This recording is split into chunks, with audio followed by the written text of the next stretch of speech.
अक्सर लड़के अपनी लाइफ में एक ही सिचुएशन बार बार फेस करते हैं। इग्नोर होना।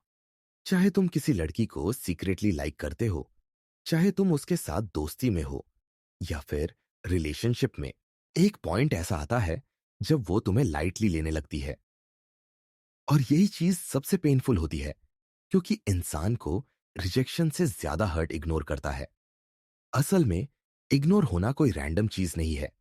ये क्लियर सिग्नल होता है कि तुम्हारी वैल्यू और प्रेजेंस उसके लिए कम हो चुकी है। अगर तुम चाहते हो कि कोई भी लड़की तुम्हें लाइटली ना ले और हर बार तुम्हारी इंपॉर्टेंस फील करे, तो तुम्हें अपनी सोच और बिहेवियर बदलना जरूरी है। Chapter 1, stop chasing.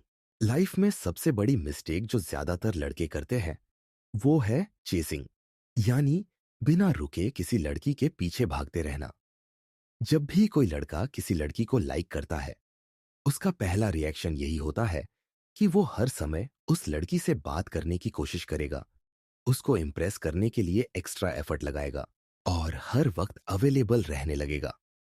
लेकिन असली प्रॉब्लम यहीं से शुरू होती है। ह्यूमन साइकोलॉजी का एक सिंपल प्रिंसिपल है, जो चीज बहुत आसानी से मिल जाती है उसकी वैल्यू ऑटोमेटिकली कम हो जाती है।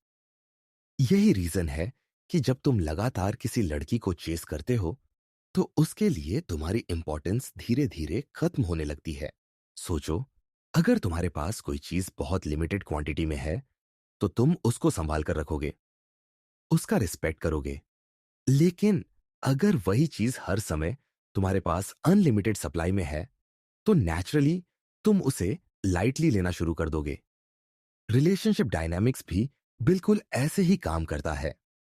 जब कोई लड़का बिना रीजन के हर वक्त लड़की को टेक्स्ट करता है, बार बार कॉल करता है, या सोशल मीडिया पर हर पोस्ट पर रिएक्ट करता है, तो धीरे धीरे लड़की को लगता है कि इस इंसान के पास और कोई काम नहीं है।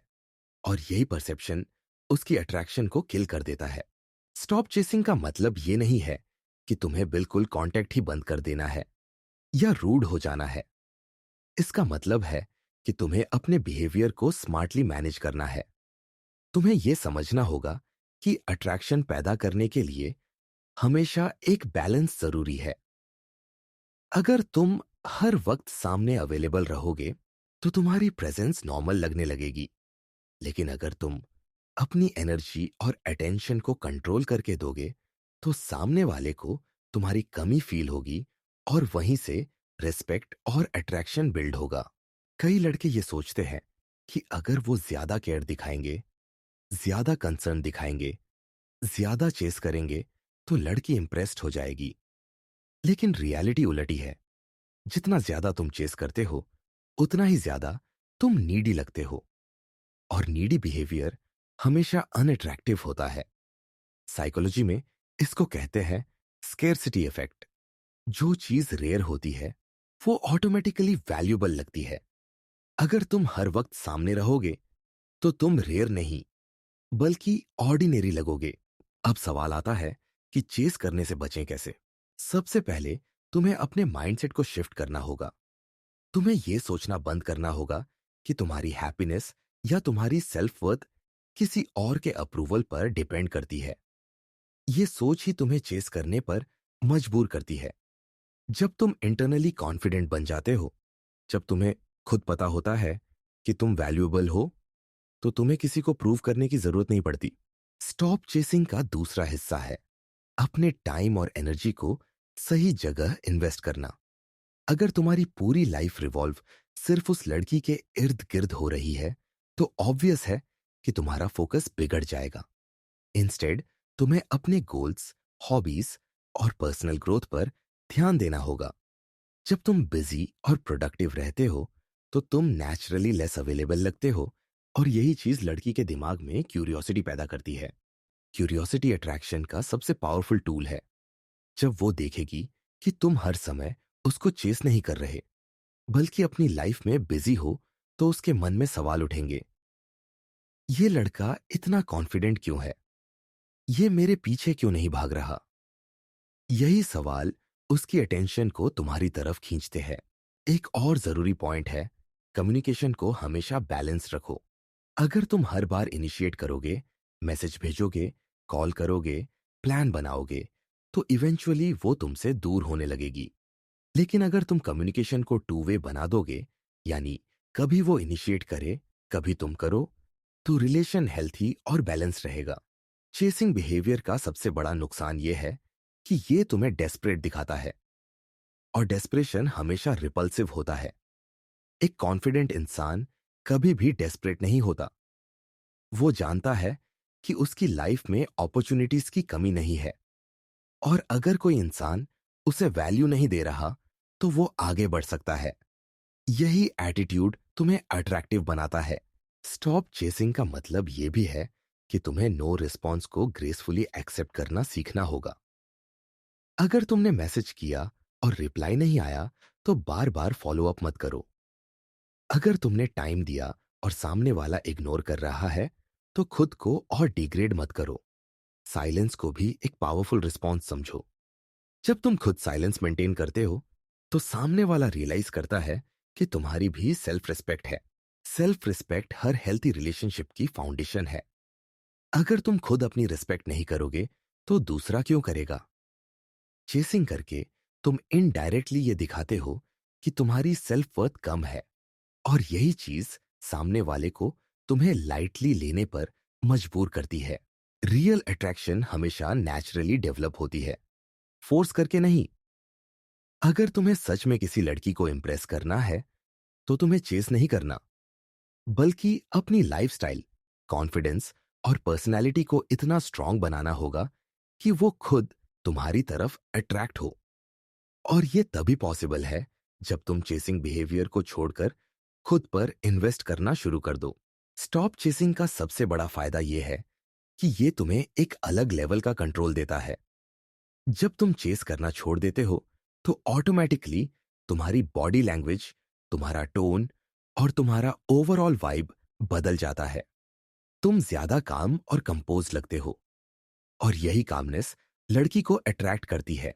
इसलिए याद रखो, जितना तुम भागोगे उतना ही वो दूर जाएगी।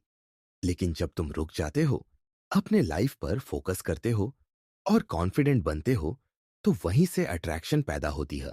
और अब आपके लिए एक सवाल, आप अगला वीडियो किस टॉपिक पर देखना चाहोगे? कमेंट में बताओ, क्योंकि आपकी राय हमारे लिए इंपॉर्टेंट है। अगर तुम्हें ये वीडियो पसंद आए और यूजफुल लगे, तो लाइक और सब्सक्राइब जरूर करना। Chapter 2, high value. किसी भी रिलेशनशिप या इंटरेक्शन में सबसे ज्यादा इंपॉर्टेंट चीज होती है तुम्हारी वैल्यू। अगर तुम्हारी वैल्यू सामने वाले की नजरों में हाई है, तो वो तुम्हें कभी इग्नोर नहीं करेगा। लेकिन अगर तुम्हारी वैल्यू लो है, तो चाहे तुम कितना भी एफर्ट कर लो, तुम्हें लाइटली लिया जाएगा। यहां पर वैल्यू का मतलब सिर्फ मटेरियलिस्टिक चीजों से नहीं है, जैसे पैसा या लुक्स। वैल्यू का असली मतलब है कि तुम अपनी पर्सनैलिटी, बिहेवियर और माइंडसेट से कितने रेयर और यूनिक लगते हो। हाई वैल्यू इंसान हमेशा रिस्पेक्ट पाता है, क्योंकि वो खुद अपनी रिस्पेक्ट करता है। ज्यादातर लड़के वैल्यू को गलत तरह से समझते हैं। उन्हें लगता है कि अगर वो एक्सपेंसिव गिफ्ट्स देंगे, बार बार केयर दिखाएंगे, हर समय सपोर्ट देंगे, तो उनकी वैल्यू बढ़ जाएगी। लेकिन रियलिटी ये है कि ये सब चीजें टेम्पररी होती है। असली वैल्यू अंदर से आती है, तुम्हारे कॉन्फिडेंस, सेल्फ रिस्पेक्ट और लाइफ गोल से। साइकोलॉजी कहती है कि ह्यूमन माइंड हमेशा उस चीज की तरफ अट्रैक्ट होता है जो रेयर हो। एग्जाम्पल के तौर पर, अगर तुम्हारे पास दो ऑप्शंस हैं, एक चीज जो सबके पास है और दूसरी जो रेयर है, तो नेचुरली तुम रेयर चीज को ज्यादा वैल्यूएबल मानोगे। यही प्रिंसिपल ह्यूमन इंटरेक्शंस में भी काम करता है। अगर तुम हर किसी के लिए इजीली अवेलेबल हो, हर किसी के साथ एक्स्ट्रा फ्रेंडली हो, तो तुम्हारी वैल्यू ऑटोमेटिकली कम हो जाएगी।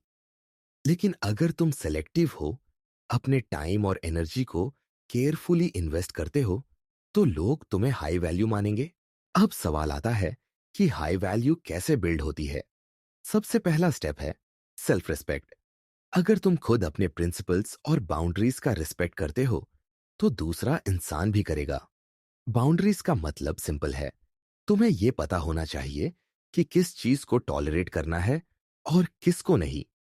एग्जाम्पल के लिए, अगर कोई तुम्हें बार बार लाइटली ले रहा है, तुम्हें इग्नोर कर रहा है और तुम फिर भी पीछे भाग रहे हो, तो ये तुम्हारी लो वैल्यू दिखाता है। लेकिन अगर तुम क्लियरली दिखाते हो कि तुम्हारे पास सेल्फ रिस्पेक्ट है और तुम किसी के इग्नोर को एक्सेप्ट नहीं करोगे, तो ऑटोमेटिकली तुम्हारी वैल्यू बढ़ जाती है। दूसरा स्टेप है कॉन्फिडेंस। हाई वैल्यू इंसान कभी इनसिक्योर नहीं लगता। वो जानता है कि उसकी वर्थ किसी और के अप्रूवल से कम या ज्यादा नहीं होती। जब तुम कॉन्फिडेंट होते हो, तो तुम्हारी बॉडी लैंग्वेज, टोन और पूरे बिहेवियर में एक अलग शाइन आती है। एग्जाम्पल के लिए, जब तुम बिना डर के अपनी बात रखते हो, आई कांटेक्ट मेंटेन करते हो और कामली रिएक्ट करते हो, तो सामने वाला समझता है कि तुम्हारी पर्सनैलिटी स्ट्रांग है। और स्ट्रांग पर्सनैलिटी हमेशा अट्रैक्टिव लगती है। तीसरा स्टेप है पर्पस और डायरेक्शन। हाई वैल्यू इंसान की जिंदगी सिर्फ रिलेशनशिप्स के इर्द गिर्द नहीं घूमती। उसकी अपनी ड्रीम्स, गोल्स और पैशंस होते हैं। जब कोई लड़का सिर्फ एक लड़की को ही अपनी दुनिया बना लेता है, तो उसकी वैल्यू ऑटोमेटिकली गिर जाती है। लेकिन जब कोई इंसान अपने करियर, स्किल्स और फ्यूचर पर फोकस करता है, तो उसकी ओवरऑल वैल्यू बढ़ जाती है। लड़की ये देखती है कि ये इंसान एम्बिशियस है और खुद की ग्रोथ पर काम कर रहा है। यही चीज रिस्पेक्ट और अट्रैक्शन को नेचुरली बिल्ड करती है। हाई वैल्यू होने का मतलब ये भी है कि तुम दूसरों के साथ कैसा बिहेव करते हो। अगर तुम हर किसी के साथ नीडी या डेस्परेट बिहेव करते हो, तो लोग तुम्हें लाइटली लेते हैं। लेकिन अगर तुम बैलेंस्ड और कंपोज्ड हो, तो लोग तुम्हारी प्रेजेंस को अप्रिशिएट करते हैं। एग्जाम्पल के लिए, सोशल सर्कल में अगर तुम हर वक्त अप्रूवल ढूंढते रहते हो, तो लोग तुम्हें सीरियस नहीं लेंगे। लेकिन अगर तुम कॉन्फिडेंट होकर नेचुरली इंटरेक्ट करते हो, अपनी ओपिनियंस क्लियर रखते हो, तो लोग तुम्हें ऑटोमेटिकली लीडर की तरह ट्रीट करेंगे। वैल्यू का एक और बड़ा एस्पेक्ट है इंडिपेंडेंस। हाई वैल्यू इंसान इमोशनली इंडिपेंडेंट होता है। इसका मतलब है कि उसकी हैप्पीनेस पूरी तरह किसी और पर डिपेंड नहीं करती। अगर तुम्हें खुश रहने के लिए हमेशा दूसरे का अटेंशन चाहिए, तो तुम्हें नीडी माना जाएगा। लेकिन अगर तुम अपने लाइफ में सेल्फ कंटेंट हो और दूसरों के साथ रिलेशन सिर्फ एड ऑन की तरह देखते हो, तो तुम्हारी इंडिपेंडेंस तुम्हें हाई वैल्यू बनाती है। अब प्रैक्टिकल लाइफ में हाई वैल्यू कैसे मेंटेन की जाए? सबसे पहले अपनी प्रायोरिटीज सेट करो। तुम्हें हर समय अवेलेबल होने की जरूरत नहीं है। अगर तुम हर मैसेज का तुरंत रिप्लाई दोगे, हर बार प्लान बनाने के लिए रेडी रहोगे, तो सामने वाला तुम्हें ग्रांटेड लेगा। इंस्टेड, अपना टाइम उन चीजों में इन्वेस्ट करो जो तुम्हारी ग्रोथ के लिए इंपॉर्टेंट है। जब तुम जेन्युइनली बिजी और प्रोडक्टिव होते हो, तो तुम्हारी अवेलेबिलिटी रेयर हो जाती है और वही रेयर वैल्यू बन जाती है। हाई वैल्यू दिखाने का दूसरा तरीका है अपने स्टैंडर्ड्स क्लियर करना। तुम्हें हमेशा ये दिखाना चाहिए कि तुम्हारी जिंदगी के लिए कुछ नॉन नेगोशिएबल्स है। एग्जाम्पल के लिए, तुम डिसरिस्पेक्ट टॉलरेट नहीं करते, तुम किसी को बार बार चांस नहीं देते। जब लोग देखते हैं कि तुम अपने स्टैंडर्ड्स के साथ स्टैंड करते हो, तो वो तुम्हें रिस्पेक्ट करना सीखते हैं। एक और जरूरी बात है, कभी भी ओवर एक्सप्लेन मत करो। लो वैल्यू लोग हमेशा जस्टिफाई करने की कोशिश करते हैं कि उन्होंने ऐसा क्यों किया। हाई वैल्यू इंसान अपनी डिसीजंस कॉन्फिडेंटली लेता है और उसे बार बार समझाने की जरूरत नहीं पड़ती। ये चीज सटल लग सकती है, लेकिन लोगों पर बहुत गहरा असर डालती है। High value behaviour social proof से भी जुड़ा हुआ है। जब लोग देखते हैं कि दूसरे लोग तुम्हें वैल्यू करते हैं, तो ऑटोमेटिकली उनकी नजरों में भी तुम्हारी वैल्यू बढ़ जाती है।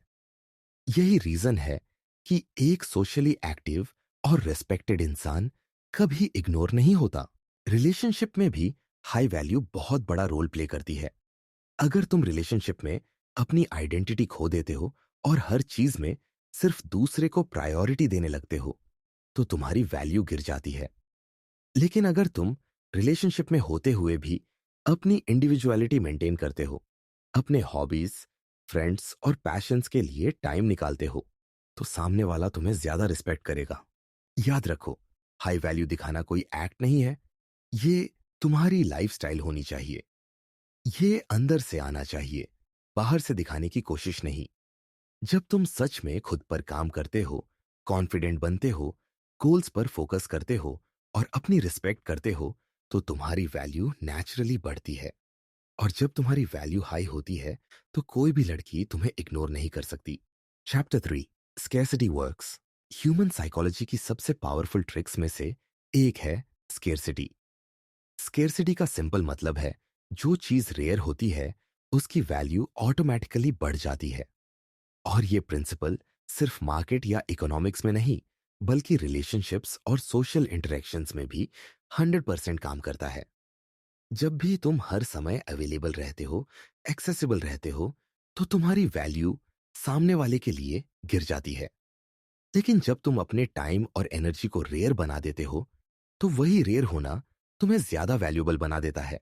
सोचो, अगर तुम्हें रोज कोई चीज फ्री में मिल रही है, तो धीरे धीरे तुम उसे सीरियसली लेना छोड़ दोगे।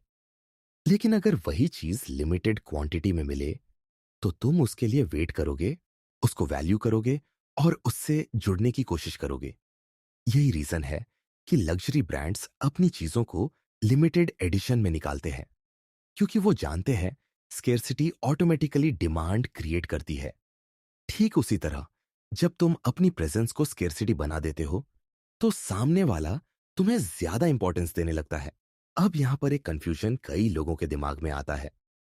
वो सोचते हैं कि स्कैर्सिटी दिखाने का मतलब है कि पूरी तरह डिस्टेंस बना लेना या इंटेंशनली इग्नोर करना। लेकिन ऐसा बिल्कुल नहीं है। स्कैर्सिटी का मतलब है कि तुम्हारी अवेलेबिलिटी कंट्रोल्ड होनी चाहिए, रैंडम नहीं। अगर तुम हर वक्त ऑनलाइन हो, हर बार तुरंत रिप्लाई करते हो, हर कॉल पर जंप करके उठ जाते हो, तो तुम्हारी प्रेजेंस ऑर्डिनरी हो जाती है। लेकिन अगर तुम जेन्युइनली बिजी रहते हो, अपने काम, गोल्स और हॉबीज में लगे रहते हो, तो नेचुरली तुम्हारी अवेलेबिलिटी कम हो जाती है और वो तुम्हें ज्यादा वैल्यूएबल समझते हैं। स्केर्सिटी काम क्यों करती है? इसका आंसर है ह्यूमन ब्रेन का रिवॉर्ड सिस्टम। हमारा ब्रेन नेचुरली उस चीज को ज्यादा रिवॉर्ड समझता है जो रेयर हो। एग्जाम्पल के लिए, अगर किसी चीज को पाना इजी है, तो उसका रिवॉर्ड वैल्यू कम हो जाता है। लेकिन अगर वही चीज एफर्ट डालकर मिलती है, तो उसका रिवॉर्ड ज्यादा लगता है। रिलेशनशिप्स में भी यही रूल लागू होता है।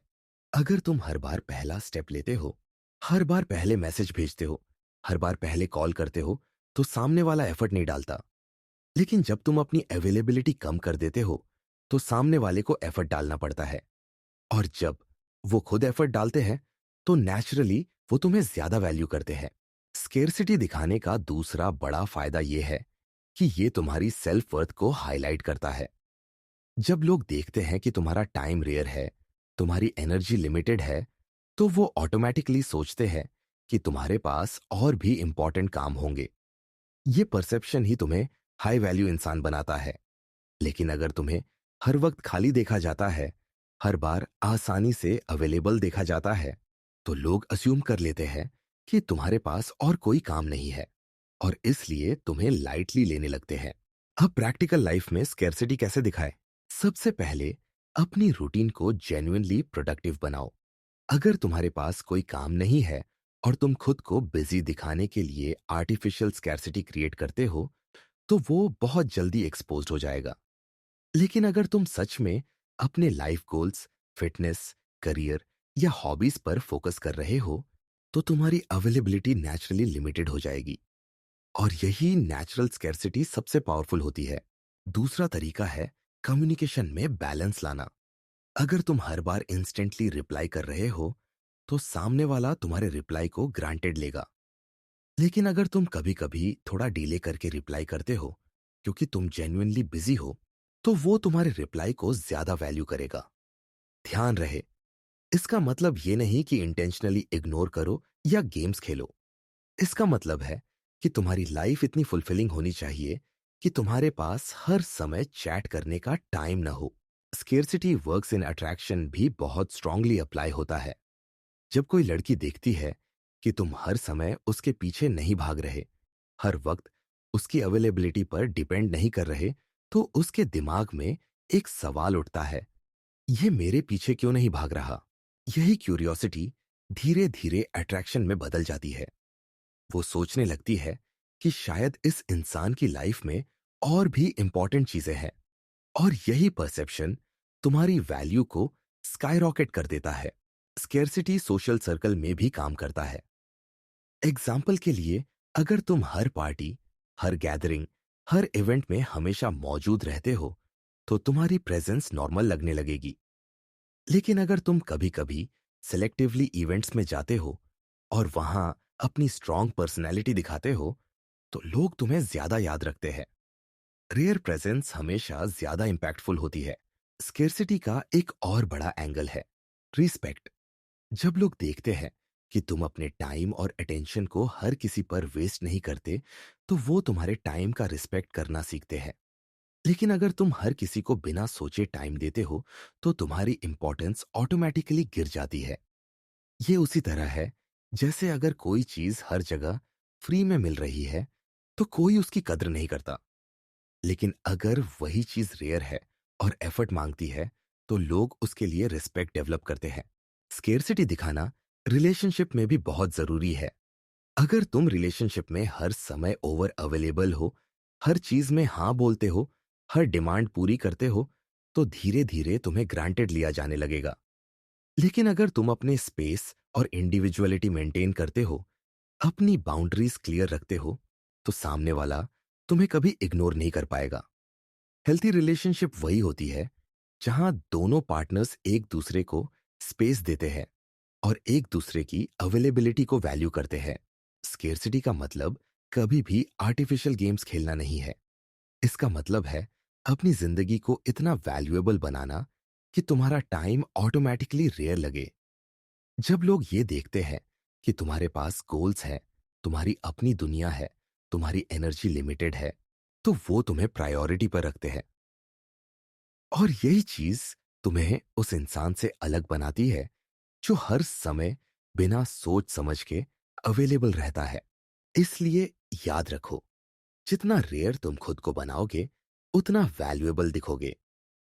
स्कैर्सिटी वर्क्स हर जगह, बिजनेस में, सोशल सर्कल में, और सबसे ज्यादा अट्रैक्शन और रिलेशनशिप्स में। रेयर बनो, ऑर्डिनरी मत रहो। Chapter 4, attention balance. हर इंसान की जिंदगी में एक ऐसी चीज होती है जो सबसे ज्यादा पावरफुल है, लेकिन अक्सर लोग उसकी वैल्यू को समझ नहीं पाते, और वो है अटेंशन। अटेंशन बेसिकली तुम्हारा टाइम और एनर्जी है, जिसे तुम किसी इंसान या किसी चीज पर फोकस करते हो। प्रॉब्लम तब होती है जब कोई लड़का अपनी पूरी अटेंशन किसी एक लड़की को दे देता है, चाहे वो रिलेशनशिप में हो या बस दोस्ती में। जब तुम अपनी अटेंशन का बैलेंस बिगाड़ देते हो, तो सामने वाला तुम्हें ग्रांटेड लेने लगता है। और यही वजह है कि अटेंशन को समझदारी से मैनेज करना जरूरी है। ह्यूमन साइकोलॉजी का एक क्लियर प्रिंसिपल है, जिस चीज पर हम बार बार अटेंशन देते हैं, वो चीज नेचुरली वैल्यूएबल लगने लगती है। अब अगर तुम लगातार किसी लड़की को अटेंशन दे रहे हो, हर समय उसको प्रायोरिटी बना रहे हो, तो एक तरफ तुम्हारे दिमाग में उसकी वैल्यू बढ़ जाएगी, लेकिन दूसरी तरफ उसके दिमाग में तुम्हारी वैल्यू गिर जाएगी। क्यों? क्योंकि वो देख रही है कि तुम्हारे पास और कुछ इंपॉर्टेंट नहीं है, तुम पूरी तरह उसी पर डिपेंड हो। ये इम्बैलेंस ही तुम्हें इग्नोर करवाता है। अटेंशन बैलेंस का मतलब है जितना अटेंशन तुम किसी को देते हो, उतना ही तुम वापस एक्सपेक्ट भी करो। और अगर वो बैलेंस नहीं है, तो तुम्हें अपनी एनर्जी विड्रॉ करना सीखना होगा। अगर तुम हर बार इनिशिएट कर रहे हो, हर बार एफर्ट डाल रहे हो, और सामने से रिस्पॉन्स कम आ रहा है, तो ये इम्बैलेंस है। और इम्बैलेंस हमेशा डिसरिस्पेक्ट और इग्नोरेंस की तरफ ले जाता है। अब प्रैक्टिकल एग्जाम्पल से समझते हैं। मान लो तुम किसी लड़की को रोज गुड मॉर्निंग और गुड नाइट मैसेज भेजते हो। शुरू शुरू में वो रिस्पॉन्ड भी करती होगी, लेकिन कुछ ही दिनों बाद वो मैसेजेस उसके लिए बोरिंग हो जाएंगे। क्यों? क्योंकि तुमने अपनी अटेंशन को इतना प्रेडिक्टेबल बना दिया है कि उसमें क्यूरियोसिटी बची ही नहीं। लेकिन अगर तुम कभी कभी नेचुरली मैसेज भेजते हो, जब जेन्युइनली बात करने का मन हो, तो वो ज्यादा वैल्यूएबल लगेगा। अटेंशन का एक और एस्पेक्ट है ओवर अवेलेबिलिटी। अगर तुम हर समय रेडी रहते हो, वो जब भी कॉल करे तुम तुरंत उठाते हो, जब भी मिलने का बोले तुम इंस्टेंटली अग्री कर जाते हो, तो धीरे धीरे तुम्हें ग्रांटेड लिया जाएगा। लेकिन अगर तुम अपने टाइम का रिस्पेक्ट करते हो, अपनी प्रायोरिटीज क्लियर रखते हो और हर बार अवेलेबल नहीं रहते, तो सामने वाला तुम्हारी अटेंशन को वैल्यू करेगा। अटेंशन बैलेंस का असली मतलब यही है कि तुम्हारी प्रेजेंस रेयर और वैल्यूएबल लगे। रिलेशनशिप में भी यही प्रिंसिपल काम करता है। अगर तुम पार्टनर को हर समय अटेंशन दोगे, हर छोटी बड़ी चीज पर रिएक्ट करोगे, तो वो तुम्हारी प्रेजेंस को लाइटली लेना शुरू कर देगी। लेकिन अगर तुम अपने लाइफ के दूसरे एस्पेक्ट्स जैसे काम, हेल्थ, फ्रेंड्स और हॉबीज पर भी ध्यान दोगे, तो तुम नेचुरली बैलेंस दिखोगे। और बैलेंस हमेशा रिस्पेक्ट लाता है। साइकोलॉजी में इसे कहते हैं लॉ ऑफ डिमिनिशिंग रिटर्न्स। इसका मतलब है कि जब किसी चीज को बार बार और कंटिन्यूअसली दिया जाता है, तो उसका इम्पैक्ट कम हो जाता है। एग्जाम्पल, अगर कोई इंसान रोज तुम्हें चॉकलेट्स देता है, तो पहले दिन बहुत स्पेशल लगेगा, दूसरे दिन भी अच्छा लगेगा, लेकिन 10वें दिन तुम्हें ये नॉर्मल लगने लगेगा। ठीक उसी तरह, जब तुम किसी को लगातार बिना ब्रेक अटेंशन देते हो, तो उसका इम्पैक्ट कम होता है। लेकिन जब अटेंशन बैलेंस्ड होती है, तो हर बार वो फ्रेश और वैल्यूएबल लगती है। अटेंशन बैलेंस सिर्फ दूसरों के लिए नहीं, बल्कि तुम्हारे लिए भी जरूरी है। जब तुम अपनी पूरी अटेंशन किसी एक इंसान को दे देते हो, तो तुम्हारा सेल्फ ग्रोथ रुक जाता है। तुम्हारा फोकस लाइफ के दूसरे इंपॉर्टेंट एरियाज से हट जाता है और तुम इमोशनली डिपेंडेंट हो जाते हो। यही डिपेंडेंसी तुम्हें नीडी और अनअट्रैक्टिव बना देती है। लेकिन जब तुम अपनी अटेंशन को स्मार्टली डिवाइड करते हो, थोड़ा खुद पर, थोड़ा अपने गोल्स पर, थोड़ा सोशल सर्कल पर और थोड़ा उस इंसान पर, तो तुम्हारा ओवरऑल पर्सनैलिटी बैलेंस्ड और अट्रैक्टिव लगती है। अब सवाल ये आता है कि अटेंशन बैलेंस प्रैक्टिकली कैसे मेंटेन करें। सबसे पहला रूल है डोंट ओवर इन्वेस्ट। अगर तुम देखते हो कि सामने वाला उतना एफर्ट नहीं कर रहा जितना तुम कर रहे हो, तो तुरंत अपनी एनर्जी कम कर दो। इसे माइंड गेम्स मत समझो, बल्कि सेल्फ रिस्पेक्ट समझो। दूसरा रूल है सेट प्रायोरिटीज। तुम्हारी लाइफ में सिर्फ एक इंसान ही सब कुछ नहीं होना चाहिए। वर्क, हेल्थ, हॉबीज, फैमिली और सेल्फ इंप्रूवमेंट इक्वली इंपॉर्टेंट होने चाहिए। जब तुम मल्टीपल एरियाज पर अटेंशन देते हो, तो तुम नेचुरली बैलेंस्ड हो जाते हो। तीसरा रूल है बी अनप्रिडिक्टेबल। प्रिडिक्टेबल अटेंशन हमेशा बोरिंग हो जाती है। एग्जाम्पल, अगर तुम रोज एग्जैक्ट सेम टाइम पर मैसेज करते हो, तो वो हैबिट बन जाएगा और उसकी वैल्यू कम हो जाएगी। लेकिन अगर तुम नेचुरली बात करते हो, जब जेन्युइनली मन हो, तो उसकी इंपॉर्टेंस ज्यादा होगी। अनप्रिडिक्टेबिलिटी क्यूरियोसिटी पैदा करती है और क्यूरियोसिटी अटेंशन को वैल्यूएबल बनाती है। अटेंशन बैलेंस का एक और साइड है साइलेंस। कभी कभी साइलेंस सबसे पावरफुल अटेंशन होती है।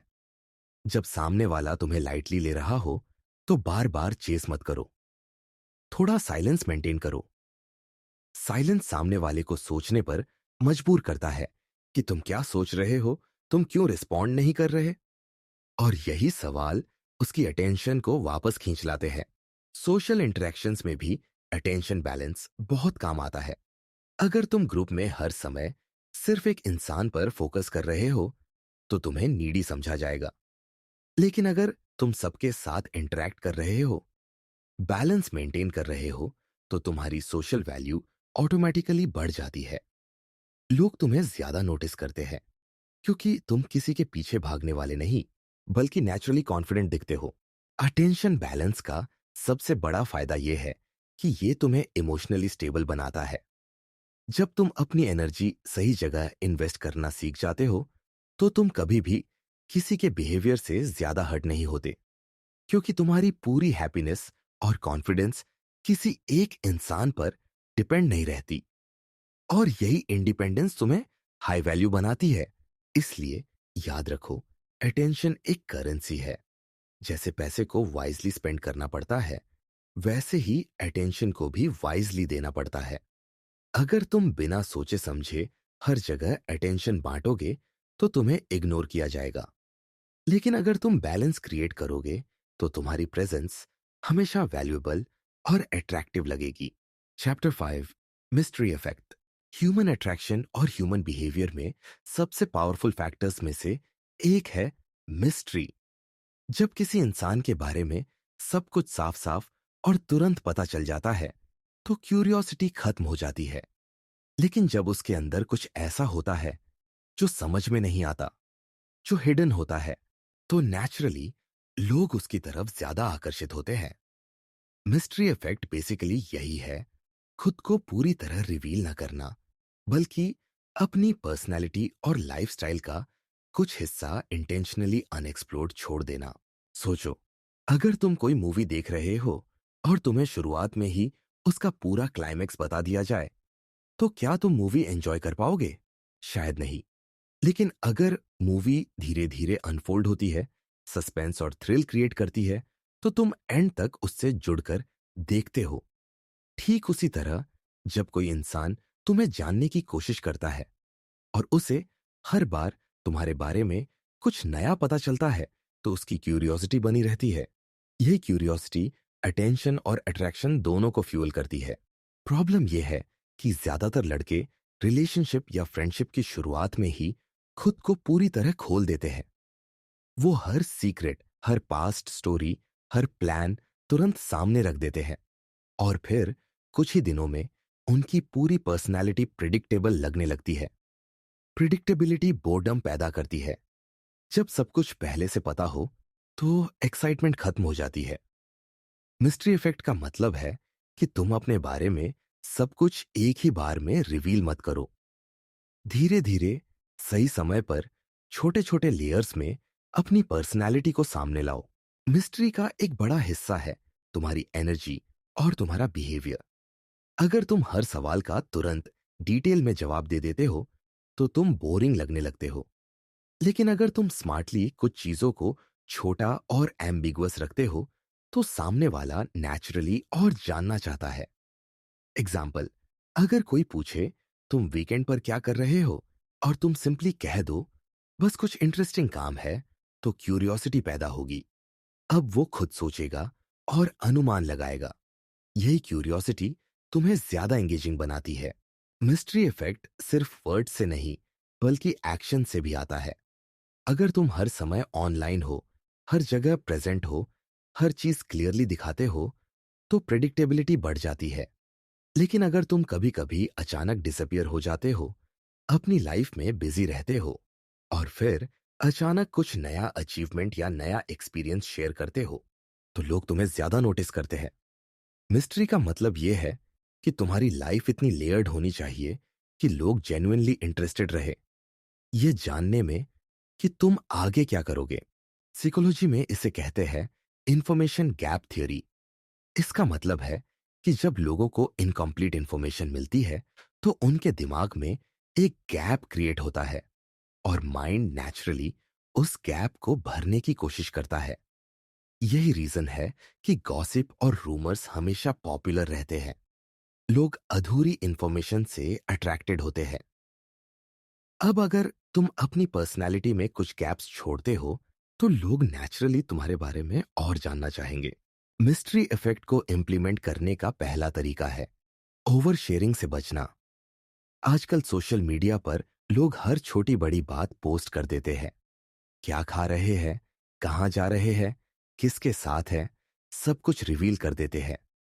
इससे तुम्हारी लाइफ प्रिडिक्टेबल और ऑर्डिनरी लगने लगती है। लेकिन अगर तुम सिलेक्टिवली शेयर करते हो, सिर्फ कुछ खास चीजें दिखाते हो और बाकी प्राइवेट रखते हो, तो तुम्हारी प्रेजेंस ऑटोमेटिकली मिस्टीरियस और अट्रैक्टिव लगने लगेगी। दूसरा तरीका है अनप्रेडिक्टेबिलिटी मेंटेन करना। अगर तुम हर दिन एक ही पैटर्न फॉलो करते हो, सेम जगह जाते हो, सेम बातें करते हो, सेम रिएक्शंस देते हो, तो तुम बोरिंग लगने लगते हो। लेकिन अगर तुम कभी कभी अपने रूटीन को तोड़ते हो, नए एक्सपीरियंसेस ट्राई करते हो, डिफरेंट तरीके से रिएक्ट करते हो, तो लोग तुम्हें इंटरेस्टिंग मानते हैं। मिस्ट्री का कोर यही है, तुम्हारे अंदर इतनी अनप्रेडिक्टेबिलिटी हो कि लोग तुम्हें कभी पूरी तरह डिकोड न कर पाए। मिस्ट्री इफेक्ट रिलेशनशिप में भी बहुत पावरफुल है। अगर तुम स्टार्टिंग से ही हर इमोशन, हर फीलिंग ओपनली दिखा दोगे, तो सामने वाले के लिए तुम्हें समझना आसान हो जाएगा और इंटरेस्ट कम हो जाएगा। लेकिन अगर तुम थोड़ा कंट्रोल रखते हो, सब कुछ ग्रेजुअली रिवील करते हो, तो सामने वाला हर बार तुम्हारे बारे में नया एक्सप्लोर करेगा। एग्जाम्पल, अगर तुम पहली ही मुलाकात में अपने पूरे पास्ट के बारे में डिटेल बता दोगे, तो उसके बाद क्यूरियोसिटी खत्म हो जाएगी।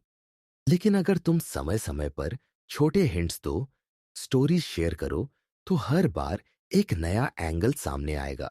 मिस्ट्री का मतलब फेक बनना नहीं है। इसका मतलब है कि तुम्हें अपने अंदर इतना डेप्थ डेवलप करना होगा कि नेचुरली हर इंसान तुम्हारे बारे में सब कुछ एक बार में न जान पाए। जब तुम जेन्युइनली नए स्किल्स सीखते हो, अलग एक्सपीरियंसेस कलेक्ट करते हो, हॉबीज परस्यू करते हो, तो तुम्हारी पर्सनैलिटी ऑटोमेटिकली मिस्टीरियस बन जाती है, क्योंकि हर बार लोग तुम्हारे अंदर कुछ नया देखते हैं। मिस्ट्री इफेक्ट का एक और एंगल है साइलेंस। साइलेंस अक्सर वर्ड से ज्यादा पावरफुल होता है। कभी कभी कम बोलना, कम रिवील करना तुम्हें ज्यादा इंटरेस्टिंग बना देता है। लोग सोचने लगते हैं कि तुम्हारे दिमाग में क्या चल रहा है। यही साइलेंस तुम्हारी ऑरा को स्ट्रॉन्ग करता है। लेकिन अगर तुम हर समय बिना रुके बोलते हो, हर डिटेल शेयर करते हो, तो तुम्हारी चार्म कम हो जाती है। सोशल सर्कल में भी मिस्ट्री काम करता है। जो लोग हर समय अवेलेबल रहते हैं, हर बात ओपनली डिस्कस करते हैं, वो जल्दी बोरिंग लगने लगते हैं। लेकिन जो लोग सिलेक्टिव होते हैं, लिमिटेड इंटरैक्शंस रखते हैं और अपनी लाइफ का हर हिस्सा रिवील नहीं करते, वो ज्यादा इम्पैक्टफुल और रिमेंबर्ड रहते हैं। मिस्ट्री हमेशा क्यूरियोसिटी पैदा करता है और क्यूरियोसिटी अटेंशन को अट्रैक्ट करती है। इसलिए याद रखो, अट्रैक्शन का सबसे बड़ा हिस्सा लुक्स या मनी नहीं, बल्कि पर्सनैलिटी है। और पर्सनैलिटी तभी स्ट्रांग बनती है जब उसमें डेप्थ और मिस्ट्री हो। खुद को कंप्लीटली प्रिडिक्टेबल मत बनाओ। अपनी लाइफ को इतना लेयर्ड रखो कि लोग तुम्हें जानने के लिए जेन्युइनली उत्सुक रहे। मिस्ट्री इफेक्ट एक ऐसा वेपन है जो तुम्हें दूसरों से अलग बनाता है और इंश्योर करता है कि कोई भी तुम्हें इजीली इग्नोर न कर सके। Chapter 6, respect boundaries. किसी भी रिलेशनशिप, फ्रेंडशिप या सोशल इंटरेक्शन में सबसे इंपॉर्टेंट फैक्टर होता है बाउंड्रीज। बाउंड्रीज का सिंपल मतलब है तुम्हें पता हो कि तुम्हें कहां तक अलाउ करना है और कहां स्टॉप करना है। बाउंड्रीज बेसिकली तुम्हारे सेल्फ रिस्पेक्ट और सेल्फ वर्थ का प्रैक्टिकल एक्सप्रेशन है। अगर तुम्हारे पास क्लियर बाउंड्रीज नहीं है, तो सामने वाला तुम्हें लाइटली लेगा और बार बार इग्नोर करेगा। लेकिन जब तुम अपनी बाउंड्रीज सेट करते हो और उन्हें रिस्पेक्ट करवाते हो, तो ऑटोमेटिकली तुम्हारी वैल्यू बढ़ जाती है। प्रॉब्लम यह है कि ज्यादातर लड़के बाउंड्रीज को अंडरस्टैंड ही नहीं करते। वो सोचते हैं कि रिलेशनशिप का मतलब है कि हर डिमांड पूरी करनी चाहिए, हर बार हाँ बोलनी चाहिए और हर सिचुएशन में अवेलेबल रहना चाहिए। लेकिन यही बिहेवियर तुम्हें लो वैल्यू बनाता है। जब तुम किसी को बार बार अपनी लिमिट्स क्रॉस करने देते हो, तो धीरे धीरे तुम्हारी प्रेजेंस ऑर्डिनरी और रिप्लेसेबल लगने लगती है। रिस्पेक्ट बाउंड्रीज का मतलब है अपनी लिमिट्स क्लियर रखना और सामने वाले को बताना कि तुम्हारी रिस्पेक्ट निगोशिएबल नहीं है। ह्यूमन साइकोलॉजी सिंपल है। लोग वही वैल्यू करते हैं जो खुद को वैल्यू करता है। अगर तुम खुद अपनी नीड्स और बाउंड्रीज इग्नोर करोगे, तो सामने वाला क्यों करेगा? एग्जाम्पल के लिए, अगर कोई लड़की तुम्हें बार बार बिना रीजन इग्नोर कर रही है और तुम फिर भी लगातार उसके पीछे पड़े हो, तो वो तुम्हें ग्रांटेड लेगी। लेकिन अगर तुम एक दो बार इग्नोर करने के बाद खुद पीछे हट जाते हो और डिस्टेंस मेंटेन करते हो, तो उसे रियलाइज होगा कि तुम्हारी भी लिमिट्स हैं। यही रियलाइजेशन तुम्हें रिस्पेक्ट दिलाता है। बाउंड्रीज सिर्फ दूसरों को रोकने के लिए नहीं होती, बल्कि खुद को प्रोटेक्ट करने के लिए भी होती है। बाउंड्रीज तुम्हें इमोशनली स्टेबल बनाती है। जब तुम्हारे पास क्लियर रूल्स होते हैं कि किस बिहेवियर को एक्सेप्ट करना है और किसे नहीं, तो तुम अननेसेसरी हर्ट होने से बच जाते हो। एग्जाम्पल, अगर तुमने ये क्लियर कर रखा है कि डिसरेस्पेक्टफुल टोन या इंसल्ट्स तुम्हें एक्सेप्टेबल नहीं है, तो कोई भी तुम्हें बार बार उस तरह हर्ट नहीं कर पाएगा। बाउंड्रीज तुम्हें क्लैरिटी और स्ट्रेंथ देती है। रिस्पेक्ट बाउंड्रीज का पहला स्टेप है खुद अपनी वैल्यू को रिकॉग्नाइज करना। अगर तुम खुद को लो मानते हो, तो तुम्हारी बाउंड्रीज ऑटोमेटिकली वीक होंगी। लेकिन जब तुम खुद को वैल्यूएबल समझते हो, तो तुम्हें यह भी समझ आता है कि तुम्हारा टाइम, एनर्जी और इमोशंस हर किसी के लिए अवेलेबल नहीं होने चाहिए। बाउंड्रीज सेल्फ अवेयरनेस से पैदा होती है। जब तुम्हें पता होता है कि तुम क्या डिजर्व करते हो और क्या टॉलरेट नहीं कर सकते, तभी तुम क्लियर बाउंड्रीज बना पाते हो। दूसरा स्टेप है बाउंड्रीज कम्युनिकेट करना। बाउंड्रीज सिर्फ दिमाग में रखने से काम नहीं चलता, उन्हें सामने वाले को भी बताना पड़ता है। कम्युनिकेशन हमेशा रिस्पेक्टफुल और काल्म होना चाहिए। एग्जाम्पल, अगर कोई लड़की बार बार तुम्हारे साथ प्लान बनाकर कैंसिल कर देती है, तो एक बार क्लियरली बोलो कि देखो, मेरे टाइम की भी इंपॉर्टेंस है। अगर तुम जेन्युइनली मिलना चाहती हो तो ठीक है, वरना बार बार प्लान कैंसिल करना मुझे एक्सेप्टेबल नहीं है। ये सिंपल स्टेटमेंट ही तुम्हारी बाउंड्रीज क्लियर कर देगा। तीसरा स्टेप है बाउंड्रीज पर स्टैंड करना। ज्यादातर लोग मिस्टेक यहां पर करते हैं। वो बाउंड्रीज सेट तो कर लेते हैं, लेकिन जब सामने वाला उनको क्रॉस करता है, तो वीक पड़ जाते हैं। बाउंड्रीज तभी इफेक्टिव होती है जब तुम उन्हें कंसिस्टेंटली एनफोर्स करते हो। अगर तुमने एक बार बोल दिया कि डिसरिस्पेक्ट एक्सेप्ट नहीं है और फिर भी टॉलरेट किया, तो तुम्हारी बाउंड्रीज मीनिंगलेस हो जाएंगी। रिस्पेक्ट बाउंड्रीज का मतलब है जो भी तुमने कहा है उस पर जेन्युइनली एक्शन लेना। बाउंड्रीज मेंटेन करना रिलेशनशिप में सबसे ज्यादा जरूरी है। रिलेशनशिप तभी हेल्थी रहती है जब दोनों पार्टनर्स एक दूसरे की इंडिविजुअलिटी और लिमिट्स को रिस्पेक्ट करते हैं। अगर तुम हर चीज में हाँ बोलते हो, हर बार कॉम्प्रोमाइज करते हो, तो धीरे धीरे तुम बोरिंग और प्रिडिक्टेबल लगने लगते हो। लेकिन अगर तुम अपने स्टैंडर्ड्स और वैल्यूज पर खड़े रहते हो, तो सामने वाला तुम्हें सीरियसली लेता है। रिस्पेक्ट बाउंड्रीज का मतलब सेल्फिश होना नहीं है, बल्कि हेल्थी बैलेंस मेंटेन करना है। साइकोलॉजी में बाउंड्रीज का कनेक्शन सीधे रिस्पेक्ट से होता है। लोग नेचुरली उन इंसानों को रिस्पेक्ट करते हैं जो अपने लिए स्टैंड करते हैं, और जो हर बार कॉम्प्रोमाइज करता है उसे इवेंचुअली लाइटली लिया जाता है। एग्जाम्पल, वर्कप्लेस में भी अगर तुम हर बार एक्स्ट्रा काम लेते हो, ओवरटाइम करते हो और कभी ना नहीं बोलते, तो लोग तुम्हें ग्रांटेड लेंगे। लेकिन अगर तुम क्लियर कर देते हो कि तुम्हारा टाइम वैल्यूएबल है और हर बार अवेलेबल नहीं हो, तो लोग तुम्हें ज्यादा सीरियसली लेंगे। बाउंड्रीज का एक और बड़ा एस्पेक्ट है इमोशनल बाउंड्रीज। इसका मतलब है कि तुम हर सिचुएशन में इमोशनली रिएक्ट न करो। अगर कोई तुम्हें हर्ट करने की कोशिश करता है, तो तुम्हें रिएक्ट करने के बजाय रिस्पॉन्ड करना चाहिए। जब तुम काम रहकर अपनी लिमिट सेट करते हो, तो सामने वाला तुम्हें इमोशनली स्ट्रांग मानता है। इमोशनल कंट्रोल बाउंड्रीज का सबसे पावरफुल हिस्सा है। रिस्पेक्ट बाउंड्रीज सोशल सर्कल में भी काम करती है। अगर तुम्हारे दोस्त तुम्हें बार बार मजाक का सेंटर बनाते हैं और तुम हर बार हंसकर टाल देते हो, तो तुम्हें लाइटली लिया जाएगा। लेकिन अगर तुम एक बार कामली क्लियर कर दो कि देखो, ये मजाक मुझे पसंद नहीं है, और उसके बाद उसी बिहेवियर को एक्सेप्ट न करो, तो ऑटोमेटिकली तुम्हें रिस्पेक्ट मिलेगा। बाउंड्रीज हमेशा दूसरों को तुम्हारी लिमिट्स दिखाती है। बाउंड्रीज मेंटेन करना मुश्किल इसलिए लगता है क्योंकि लोग रिजेक्शन या कॉन्फ्लिक्ट से डरते हैं। उन्हें लगता है कि अगर उन्होंने ना कहा, तो दूसरा इंसान दूर चला जाएगा। लेकिन सच्चाई यह है कि जो लोग तुम्हें सच में वैल्यू करते हैं, वो तुम्हारी बाउंड्रीज का रिस्पेक्ट करेंगे। और जो बाउंड्रीज एक्सेप्ट नहीं करते, वो वैसे भी तुम्हें लाइटली लेते। बाउंड्रीज तुम्हें ये फिल्टर करने में भी हेल्प करती है कि कौन तुम्हें जेन्युइनली वैल्यू करता है और कौन सिर्फ यूज कर रहा है। इसलिए बाउंड्रीज को हमेशा अपने पर्सनैलिटी का हिस्सा बनाओ। रिस्पेक्ट बाउंड्रीज का मतलब रूड होना नहीं है, बल्कि अपने लिए क्लैरिटी रखना है।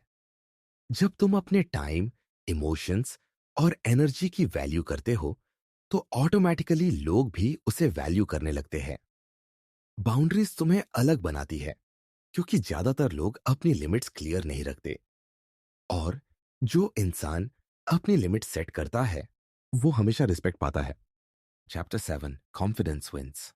अगर अट्रैक्शन और रिस्पेक्ट की दुनिया में एक चीज है जो सबसे ज्यादा पावरफुल है, तो वो है कॉन्फिडेंस। कॉन्फिडेंस वो क्वालिटी है जो किसी भी इंसान की पर्सनालिटी को शाइन कराती है, उसे भीड़ में अलग बनाती है और उसकी प्रेजेंस को मैग्नेटिक बना देती है। और यही रीजन है कि जो लोग कॉन्फिडेंट होते हैं, उन्हें इग्नोर करना लगभग इम्पॉसिबल हो जाता है। लेकिन पहले यह समझना जरूरी है कि असली कॉन्फिडेंस होता क्या है। बहुत से लोग कॉन्फिडेंस को एरोगेंस या ओवर एटीट्यूड के साथ कंफ्यूज कर देते हैं। एरोगेंस का मतलब है दूसरों को नीचे दिखाना और खुद को सुपीरियर समझना।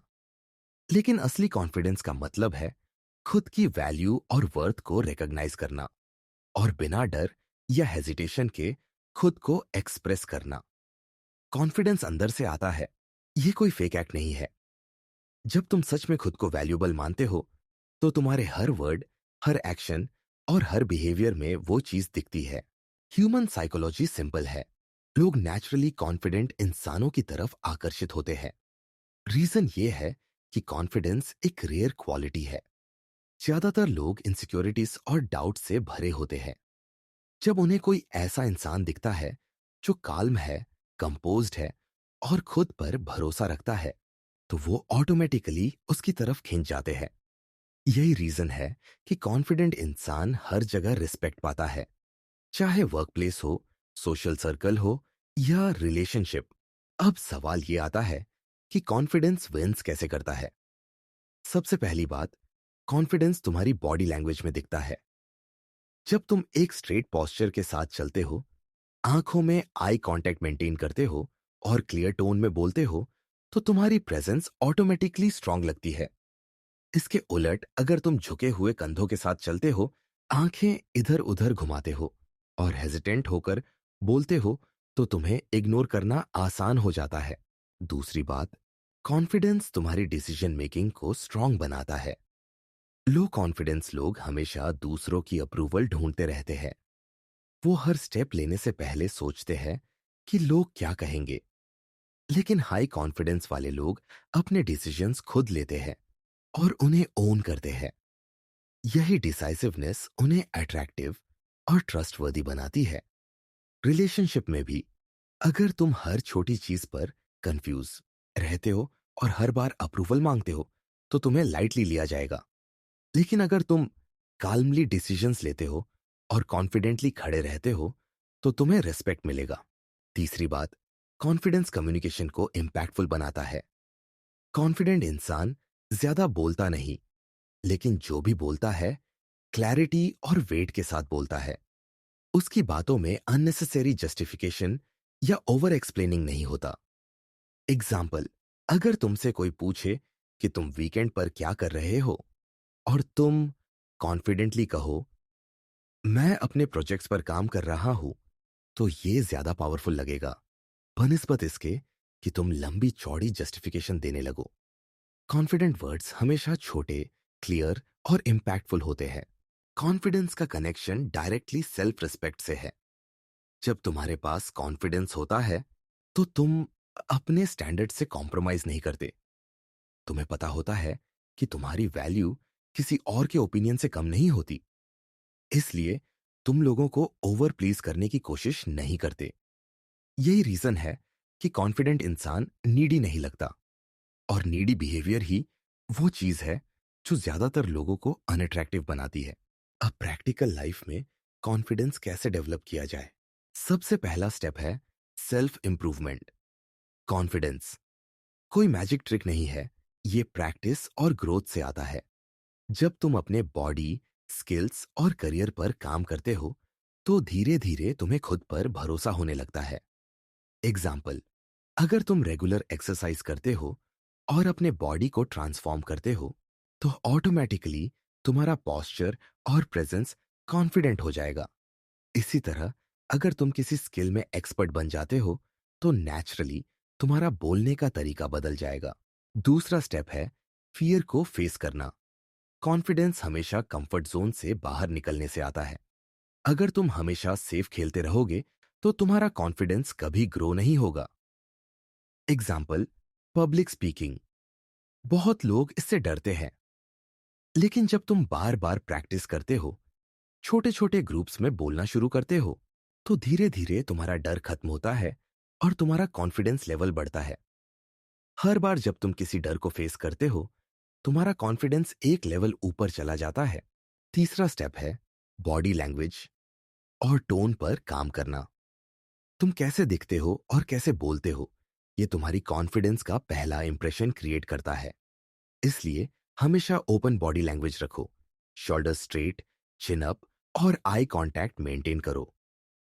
टोन क्लियर और काल्म होनी चाहिए। जब तुम कॉन्फिडेंटली बोलते हो, तो लोग ऑटोमेटिकली तुम्हें सीरियसली लेते हैं। कॉन्फिडेंस का एक और बड़ा हिस्सा है एक्सेप्टेंस ऑफ फ्लॉज। बहुत लोग इसलिए कॉन्फिडेंट नहीं होते क्योंकि वो अपने फ्लॉज को लेकर इनसिक्योर रहते हैं। लेकिन असली कॉन्फिडेंस तब आता है जब तुम अपने फ्लॉज को एक्सेप्ट करते हो और फिर भी खुद को वैल्यूएबल मानते हो।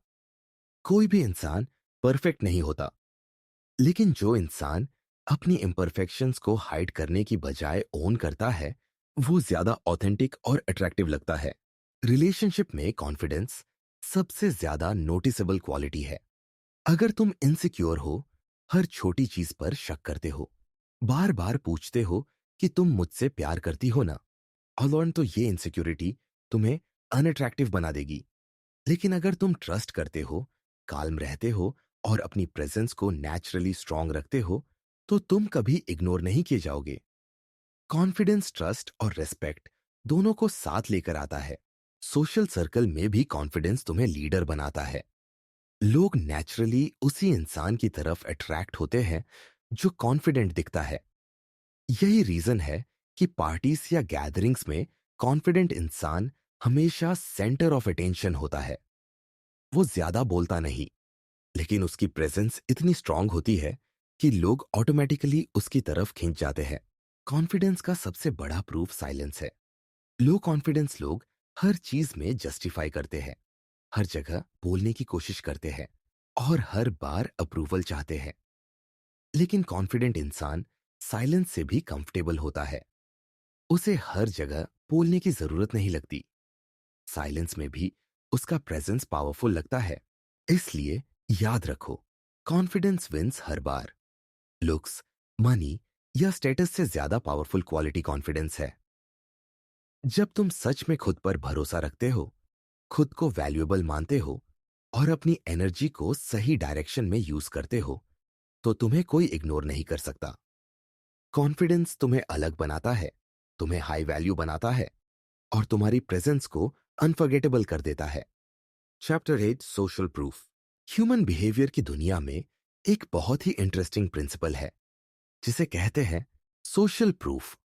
सोशल प्रूफ का मतलब सिंपल है। लोग किसी इंसान को वैसे ही देखते और वैल्यू करते हैं जैसा उन्हें सोसाइटी में उस इंसान का इमेज दिखता है। यानी अगर बाकी लोग तुम्हें वैल्यूएबल और रिस्पेक्टेबल मानते हैं, तो ऑटोमेटिकली हर कोई तुम्हें उस नजर से देखेगा। और अगर सोसाइटी में तुम्हें इग्नोर किया जाता है, लाइटली लिया जाता है, तो नेचुरली बाकी लोग भी तुम्हें सीरियस नहीं लेंगे। यही रीजन है कि सोशल प्रूफ रिलेशनशिप्स, फ्रेंडशिप्स और अट्रैक्शन हर जगह एक गेम चेंजर की तरह काम करता है। सोचो, जब तुम किसी रेस्टोरेंट में जाते हो और बाहर लंबी लाइन लगी होती है, तो तुम्हें ऑटोमेटिकली लगता है कि खाना अच्छा होगा। वहीं अगर किसी दूसरे रेस्टोरेंट में बिल्कुल भी क्राउड नहीं है, तो तुम नेचुरली अस्यूम करोगे कि खाना अच्छा नहीं है। ये असम्पशन बिना टेस्ट किए ही बन जाता है। यही साइकोलॉजी ह्यूमंस पर भी अप्लाई होती है। जब कोई लड़की देखती है कि बाकी लोग तुम्हें रिस्पेक्ट करते हैं, तुम्हारे साथ रहना चाहते हैं और तुम्हें एडमायर करते हैं, तो ऑटोमेटिकली उसकी नजर में भी तुम्हारी वैल्यू बढ़ जाती है।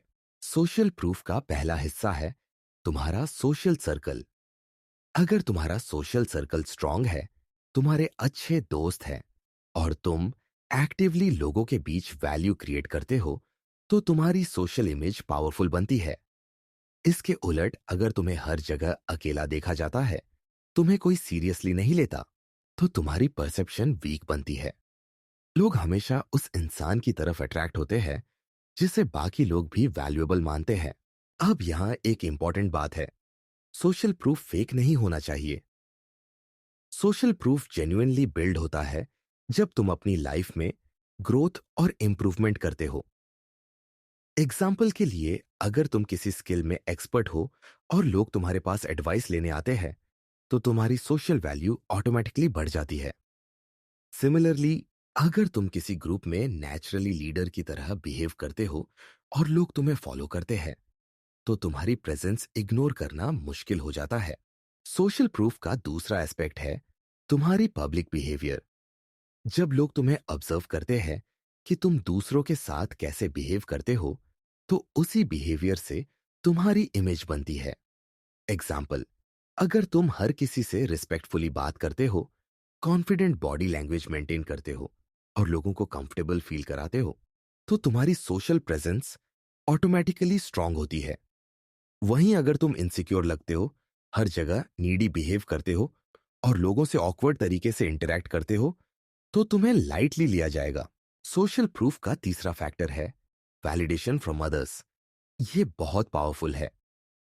जब लोग तुम्हारे बारे में पॉजिटिव बातें सुनते हैं या तुम्हें दूसरों से अप्रिशिएट होते देखते हैं, तो ऑटोमेटिकली उनकी नजर में तुम्हारी इंपॉर्टेंस बढ़ जाती है।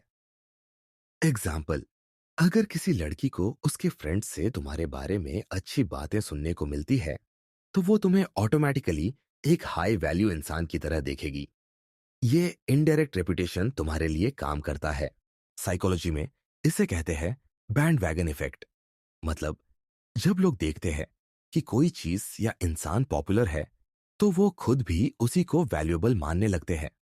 यही रीजन है कि इन्फ्लुएंसर्स, सेलिब्रिटीज या पॉपुलर लोग ऑटोमेटिकली ज्यादा अट्रैक्टिव लगते हैं। उनकी लुक्स या बिहेवियर अलोन इतना पावरफुल नहीं होता, लेकिन उनका सोशल प्रूफ उन्हें मैग्नेट बना देता है। अब सवाल ये आता है कि प्रैक्टिकल लाइफ में सोशल प्रूफ कैसे बिल्ड किया जाए। सबसे पहला तरीका है नेटवर्क स्ट्रांग बनाओ। अपने आसपास ऐसे लोगों का सर्कल बनाओ जो तुम्हें जेन्युइनली सपोर्ट करते हो, तुम्हारी ग्रोथ में मदद करे और तुम्हारी प्रेजेंस को वैल्यू करे। स्ट्रांग सोशल नेटवर्क तुम्हारी इमेज को ऑटोमेटिकली अपलिफ्ट करता है। दूसरा तरीका है स्किल्स डेवलप करो। जब तुम किसी चीज में मास्टर होते हो, तो लोग नेचुरली तुम्हारे पास आते हैं। एग्जाम्पल, अगर तुम अच्छी कम्युनिकेशन स्किल्स रखते हो, लोग नेचुरली तुम्हें कॉन्वर्सेशन का सेंटर बना देंगे।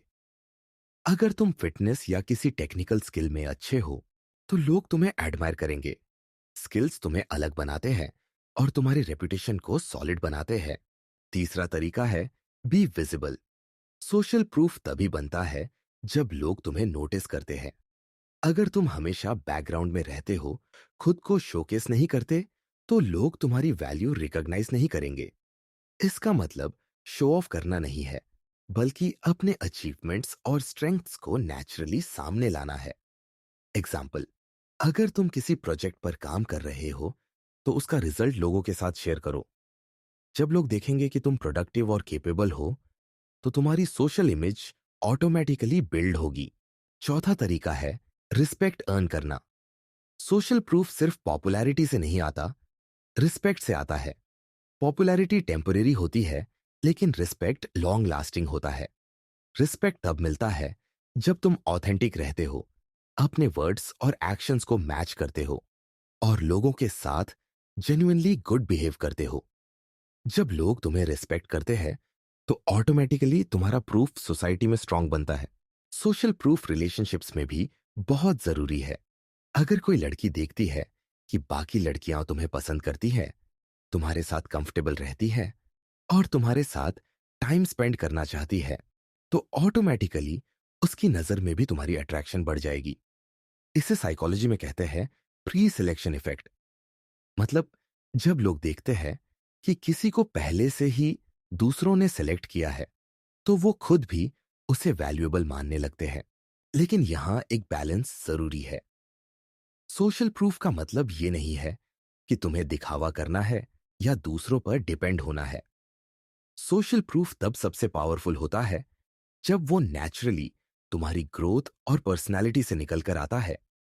अगर तुम सिर्फ दिखाने के लिए लोगों के बीच पॉपुलर बनने की कोशिश करोगे, तो जल्दी एक्सपोज्ड हो जाओगे। लेकिन अगर तुम्हारी सक्सेस, कॉन्फिडेंस और बिहेवियर नेचुरली स्ट्रांग है, तो तुम्हारा सोशल प्रूफ ऑटोमेटिकली बिल्ड हो जाएगा। सोशल प्रूफ का एक और इंपॉर्टेंट हिस्सा है कंसिस्टेंसी। लोग तुम्हें तब सीरियसली लेते हैं जब तुम्हारा बिहेवियर और इमेज कंसिस्टेंट रहता है। एग्जाम्पल, अगर तुम कभी कॉन्फिडेंट और कभी इनसिक्योर दिखते हो, तो तुम्हारी इमेज अनस्टेबल लगेगी। लेकिन अगर तुम हर बार काल्म, कंपोज्ड और स्ट्रांग दिखते हो, तो लोग तुम्हें भरोसेमंद और स्टेबल मानेंगे। यही स्टेबिलिटी तुम्हारी सोशल प्रेजेंस को मजबूत करती है। इसलिए याद रखो, दुनिया तुम्हें वैसे नहीं देखती जैसे तुम खुद को देखते हो, बल्कि वैसे देखती है जैसा तुम्हारा सोशल प्रूफ उन्हें दिखाता है। अगर लोग तुम्हें एडमायर करते हैं, रिस्पेक्ट करते हैं और तुम्हें वैल्यूएबल मानते हैं, तो ऑटोमेटिकली कोई भी तुम्हें इग्नोर नहीं कर सकता। सोशल प्रूफ वो इनविजिबल पावर है जो तुम्हें भीड़ में स्टैंड आउट कराता है और तुम्हारी पर्सनैलिटी को मैग्नेटिक बनाता है। Chapter 9, pull back. अट्रैक्शन और रिस्पेक्ट की दुनिया में एक बहुत ही पावरफुल प्रिंसिपल है जिसे कहते हैं पुल बैक। पुल बैक का मतलब है कि जब सामने वाला तुम्हें लाइटली लेने लगे, तुम्हें ग्रांटेड समझने लगे या तुम्हारी वैल्यू इग्नोर करने लगे, तब तुम धीरे धीरे अपनी एनर्जी और अटेंशन पीछे खींच लो। ये स्टेप सिंपल लग सकता है, लेकिन इसका साइकोलॉजिकल इम्पैक्ट बहुत गहरा होता है। पुल बैक इंसान को ये रियलाइज कराता है कि तुम्हारी प्रेजेंस ऑटोमेटिक नहीं है और तुम्हारा टाइम लिमिटेड और वैल्यूएबल है। प्रॉब्लम यह है कि ज्यादातर लड़के ठीक उल्टा करते हैं। जब कोई लड़की या कोई दोस्त उन्हें इग्नोर करता है, तो वो और ज्यादा चेस करने लगते हैं। वो ज्यादा मैसेज करते हैं, ज्यादा कॉल करते हैं, हर जगह एक्सप्लेन करने लगते हैं। रिजल्ट ये होता है कि सामने वाला और दूर हो जाता है, क्योंकि उसकी नजर में तुम्हारी वैल्यू जीरो हो जाती है। अट्रैक्शन में हमेशा law of demand and supply काम करता है। जितना तुम ओवर सप्लाई करोगे, डिमांड उतनी ही कम हो जाएगी। पुल बैक का असली फायदा यही है कि तुम अपनी प्रेजेंस रेयर बना देते हो और सामने वाले को तुम्हारी कमी महसूस होने लगती है। पुल बैक ह्यूमन साइकोलॉजी को डायरेक्टली ट्रिगर करता है।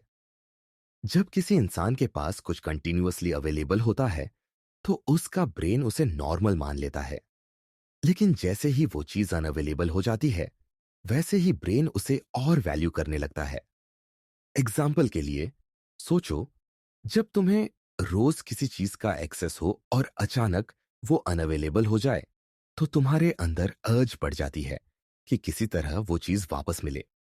यही प्रिंसिपल अट्रैक्शन और रेस्पेक्ट पर भी लागू होता है। जब तुम पुल बैक करते हो, तो सामने वाला तुम्हें अचानक से मिस करने लगता है।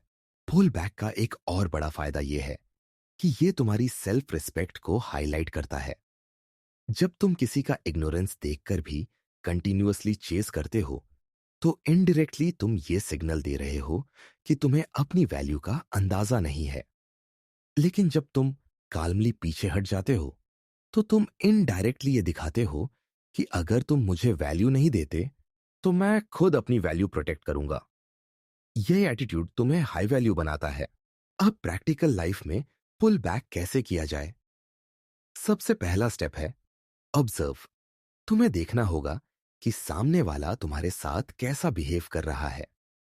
अगर वो जेन्युइनली बिजी है और कभी-कभी रिप्लाई लेट करता है, तो ये नॉर्मल है। लेकिन अगर बार-बार तुम्हें इग्नोर किया जा रहा है, तुम्हारी प्रेजेंस को ग्रांटेड लिया जा रहा है, तो ये सिग्नल है कि तुम्हें पुल बैक करना चाहिए। दूसरा स्टेप है स्लोली एनर्जी कम करना। पुल बैक का मतलब अचानक डिसअपियर होना नहीं है। इसका मतलब है धीरे धीरे अपनी अवेलेबिलिटी को कम करना। एग्जाम्पल, अगर पहले तुम रोज 10 मैसेजेस भेजते थे और हर समय कॉल पर अवेलेबल रहते थे, तो अब मैसेजेस कम करो, रिप्लाई का टाइम थोड़ा बढ़ाओ और अवेलेबिलिटी लिमिटेड रखो। जब सामने वाले को ये डिफरेंस दिखेगा, तो नेचुरली क्यूरियोसिटी और कंसर्न पैदा होगा। तीसरा स्टेप है फोकस शिफ्ट करना। पुल बैक का सबसे इफेक्टिव तरीका है अपनी एनर्जी को किसी और प्रोडक्टिव डायरेक्शन में शिफ्ट करना। मतलब अपने गोल्स, फिटनेस, हॉबीज और दोस्तों पर ध्यान लगाना। जब तुम जेन्युइनली बिजी हो जाते हो, तो तुम्हारा पुल बैक नेचुरल लगता है, फेक नहीं।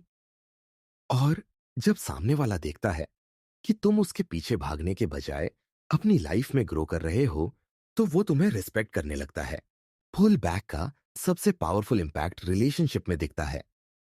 रिलेशनशिप की शुरुआत में अक्सर लड़के ओवर अवेलेबल हो जाते हैं। हर डिमांड पूरी करना, हर समय प्रेजेंट रहना, हर छोटी चीज पर रिएक्ट करना, ये सब अट्रैक्शन को किल कर देता है। लेकिन जब तुम सही समय पर पुल बैक करना सीख जाते हो, तो तुम बैलेंस मेंटेन करते हो। एग्जाम्पल, अगर तुम्हारी पार्टनर तुम्हें इग्नोर कर रही है या तुम पर ध्यान नहीं दे रही है, तो बार बार पूछने या कंप्लेन करने से अच्छा है थोड़ा डिस्टेंस बना लो। जब उसे तुम्हारी प्रेजेंस की कमी महसूस होगी, तो वो खुद एफर्ट करेगी। साइकोलॉजी में इसे कहते हैं रिवर्स इफेक्ट। जब तुम डायरेक्टली किसी चीज को चेस करते हो, तो वो और दूर भागती है। लेकिन जब तुम पुल बैक करते हो, तो वही चीज तुम्हारी तरफ खींचने लगती है। अट्रैक्शन हमेशा नेचुरली ग्रो होती है, फोर्स से नहीं। पुल बैक इसी प्रिंसिपल को एक्टिवेट करता है। पुल बैक सोशल सर्कल में भी काम करता है। अगर तुम हमेशा किसी ग्रुप या दोस्त के पीछे घूमते रहोगे, तो तुम्हें लाइटली लिया जाएगा। लेकिन अगर तुम कभी कभी डिस्टेंस रखते हो और अपनी प्रेजेंस रेयर बनाते हो, तो लोग तुम्हें ज्यादा नोटिस करेंगे। रेयर प्रेजेंस हमेशा रिमेंबर्ड रहती है। पुल बैक का एक और इंपॉर्टेंट एंगल है इमोशनल कंट्रोल। जब तुम इमोशनली स्टेबल रहते हो और इंस्टेंट रिएक्शंस देने के बजाय काल्मली पीछे हटते हो, तो सामने वाला तुम्हें इमोशनली स्ट्रांग मानता है। इमोशनल स्टेबिलिटी हमेशा रिस्पेक्ट लाती है। लेकिन अगर तुम हर बार पैनिक करते हो, कंप्लेन करते हो या एंगर शो करते हो, तो तुम्हारी वैल्यू कम हो जाएगी। पुल बैक तुम्हें कंट्रोल में रखता है।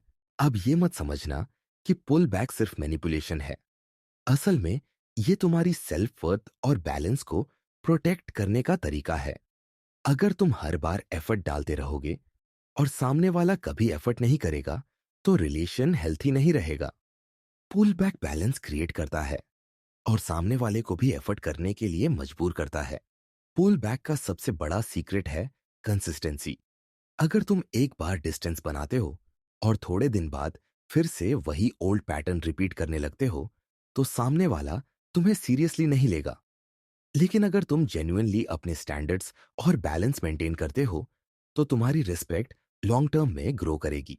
इसलिए याद रखो, जब भी लगे कि तुम्हारी प्रेजेंस को हल्के में लिया जा रहा है, तुम्हें इग्नोर किया जा रहा है या तुम्हारी वैल्यू कम की जा रही है, तो पैनिक मत करो, ओवर एक्सप्लेन मत करो और ओवर चेस मत करो। बस काल्मली अपनी एनर्जी और अटेंशन को पुल बैक कर लो। यही स्टेप तुम्हारी वैल्यू वापस एस्टेब्लिश करता है और तुम्हें हाई रिस्पेक्ट दिलाता है। Chapter 10, personal growth. किसी भी इंसान की वैल्यू, रिस्पेक्ट और अट्रैक्शन का सबसे स्ट्रॉन्ग फाउंडेशन है उसका पर्सनल ग्रोथ। पर्सनल ग्रोथ का मतलब सिंपल शब्दों में यह है कि तुम लगातार अपने आप को इंप्रूव कर रहे हो, चाहे वो माइंडसेट हो, स्किल्स हो, करियर हो या फिर फिजिकल हेल्थ। अगर तुम खुद को ग्रो नहीं कर रहे, तो तुम्हारी पर्सनैलिटी स्टैग्नेंट हो जाती है और लोग तुम्हें सीरियसली लेना बंद कर देते हैं। वहीं जब तुम अपने लाइफ में प्रोग्रेस दिखाते हो, तो तुम्हारी प्रेजेंस खुद ब खुद पावरफुल हो जाती है। ह्यूमन साइकोलॉजी सिंपल है। लोग नेचुरली उसी इंसान की तरफ अट्रैक्ट होते हैं जो आगे बढ़ रहा हो। ग्रोथ हमेशा एनर्जी क्रिएट करती है। एग्जाम्पल के लिए, अगर तुम देखो कि कोई इंसान लगातार अपने गोल्स अचीव कर रहा है, अपनी लाइफस्टाइल अपग्रेड कर रहा है, न्यू स्किल सीख रहा है, तो ऑटोमेटिकली तुम उसे एडमायर करने लगोगे। वहीं अगर कोई इंसान सालों तक बिल्कुल वही रहता है, ना कोई नया स्किल, ना कोई नया गोल, तो धीरे धीरे उसका चार्म खत्म हो जाता है। यही रीजन है कि पर्सनल ग्रोथ किसी भी हेल्थी रिलेशनशिप और सोशल रिस्पेक्ट के लिए जरूरी है। अब बात करते हैं कि पर्सनल ग्रोथ क्यों इतना पावरफुल फैक्टर है। सबसे पहला रीजन है कि ग्रोथ तुम्हें इंटरनली कॉन्फिडेंट बनाती है। जब तुम किसी चीज में इंप्रूवमेंट देखते हो, जैसे बॉडी ट्रांसफॉर्म करना, कोई स्किल मास्टर करना या करियर में प्रोग्रेस करना, तो नेचुरली तुम्हें अपने अंदर कॉन्फिडेंस फील होता है। और ये कॉन्फिडेंस तुम्हारे हर एक्शन और बिहेवियर में दिखने लगता है। यही कॉन्फिडेंस लोगों को तुम्हारे प्रति अट्रैक्ट करता है। दूसरा रीजन है कि पर्सनल ग्रोथ तुम्हें रेयर बनाती है। ज्यादातर लोग कंफर्ट जोन में रहते हैं। वो सेम रूटीन फॉलो करते हैं, सेम हैबिट्स मेंटेन करते हैं और सालों तक कोई बदलाव नहीं लाते। ऐसे में जब तुम ग्रोथ माइंडसेट के साथ काम करते हो, तो ऑटोमेटिकली तुम भीड़ से अलग नजर आते हो। तुम्हारी जर्नी ही तुम्हें हाई वैल्यू इंसान बना देती है, क्योंकि लोग देखते हैं कि तुम ऑर्डिनरी नहीं हो, तुम चेंज और प्रोग्रेस लाने वाले इंसान हो। तीसरा रीजन है कि पर्सनल ग्रोथ तुम्हारी सोशल इमेज को स्ट्रॉन्ग करती है। जब लोग देखते हैं कि तुम अपने आप पर काम कर रहे हो, तुम प्रोडक्टिव हो, तुम्हारे पास गोल्स और डायरेक्शन है, तो वो नेचुरली तुम्हें रिस्पेक्ट करते हैं। रिस्पेक्ट, बाउंड्रीज और कॉन्फिडेंस तब सबसे पावरफुल बनते हैं जब उनके पीछे ग्रोथ का बेस हो। ग्रोथ तुम्हें सिर्फ अट्रैक्शन ही नहीं, बल्कि लॉन्ग टर्म रिस्पेक्ट भी दिलाती है। अब सवाल ये आता है कि पर्सनल ग्रोथ प्रैक्टिकली कैसे की जाए। ग्रोथ का सबसे पहला स्टेप है सेल्फ अवेयरनेस। जब तक तुम्हें यह नहीं पता कि तुम कौन से एरियाज में वीक हो और कहाँ इंप्रूवमेंट की जरूरत है, तब तक तुम सही डायरेक्शन में ग्रो नहीं कर सकते। सेल्फ अवेयरनेस के लिए तुम्हें अपने हैबिट्स, माइंडसेट और डेली एक्शंस को ऑनेस्टली एनालाइज करना होगा। एग्जाम्पल, अगर तुम देखते हो कि तुम फिजिकल हेल्थ को इग्नोर कर रहे हो, तो यही तुम्हारा पहला ग्रोथ एरिया होना चाहिए। अगर तुम नोटिस करते हो कि तुम्हारी कम्युनिकेशन वीक है, तो यही तुम्हारा दूसरा ग्रोथ एरिया होना चाहिए। दूसरा स्टेप है गोल सेटिंग। ग्रोथ हमेशा इंटेंशनल होती है। अगर तुम्हारे पास क्लियर गोल्स नहीं है, तो तुम रैंडमली घूमते रहोगे। गोल्स तुम्हें डायरेक्शन और मोटिवेशन देते हैं। एग्जाम्पल, अगर तुम्हें फिटनेस इंप्रूव करनी है, तो तुम्हारा गोल होना चाहिए कि अगले 6 महीने में बॉडी फैट कम करोगे या स्ट्रेंथ बढ़ाओगे। अगर तुम्हें करियर में ग्रोथ करनी है, तो गोल होना चाहिए कि किसी स्पेसिफिक स्किल को मास्टर करोगे या किसी सर्टिफिकेशन को कंप्लीट करोगे। गोल्स ग्रोथ को मेजरेबल बनाते हैं। तीसरा स्टेप है कंसिस्टेंसी। ग्रोथ ओवरनाइट नहीं आती। तुम्हें रोज छोटे छोटे स्टेप्स लेने होते हैं। यही daily discipline long term progress create करता है। एग्जाम्पल, अगर तुम रोज 1 घंटा किसी न्यू स्किल पर काम करते हो, तो 1 साल बाद तुम्हारा लेवल कंप्लीटली डिफरेंट होगा। यही कंपाउंडिंग इफेक्ट ग्रोथ का असली सीक्रेट है। पर्सनल ग्रोथ के 4 मेजर एरियाज होते हैं: फिजिकल, मेंटल, इमोशनल और फाइनेंशियल। फिजिकल ग्रोथ का मतलब है अपने बॉडी और हेल्थ को इंप्रूव करना। जब तुम्हारा बॉडी स्ट्रांग होता है, तुम ऑटोमेटिकली कॉन्फिडेंट और एनर्जेटिक लगते हो। मेंटल ग्रोथ का मतलब है नए आइडियाज सीखना, पढ़ाई करना, डिफरेंट पर्सपेक्टिव्स को एक्सप्लोर करना। इमोशनल ग्रोथ का मतलब है अपनी फीलिंग्स को कंट्रोल करना, ओवर रिएक्शन से बचना और काल्म रहना। फाइनेंशियल ग्रोथ का मतलब है अपने पैसे को मैनेज करना, इनकम सोर्सेज बढ़ाना और फ्यूचर सिक्योर करना। जब ये चारों एरियाज में बैलेंस होता है, तो तुम्हारी पर्सनैलिटी ऑटोमेटिकली अट्रैक्टिव बनती है। पर्सनल ग्रोथ रिलेशनशिप्स में भी गेम चेंजर है। जब तुम खुद ग्रो कर रहे हो, तो तुम्हारी पार्टनर तुम्हें कभी इग्नोर नहीं कर सकती। ग्रोथ तुम्हें हमेशा फ्रेश और एक्साइटिंग बनाती है। एग्जाम्पल, अगर तुम हर बार कुछ नया सीखते हो और अपनी पार्टनर के साथ शेयर करते हो, तो रिलेशनशिप बोरिंग नहीं होती। वहीं अगर तुम सेम बने रहते हो और कोई प्रोग्रेस नहीं करते, तो धीरे धीरे अट्रैक्शन खत्म होने लगता है। ग्रोथ ही वो चीज है जो तुम्हें हमेशा रिलेवेंट और इंपॉर्टेंट बनाए रखती है।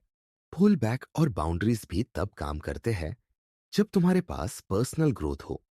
अगर तुम पीछे हटते हो लेकिन तुम्हारी लाइफ में कोई ग्रोथ नहीं है, तो तुम्हारा एब्सेंस मिस नहीं किया जाएगा।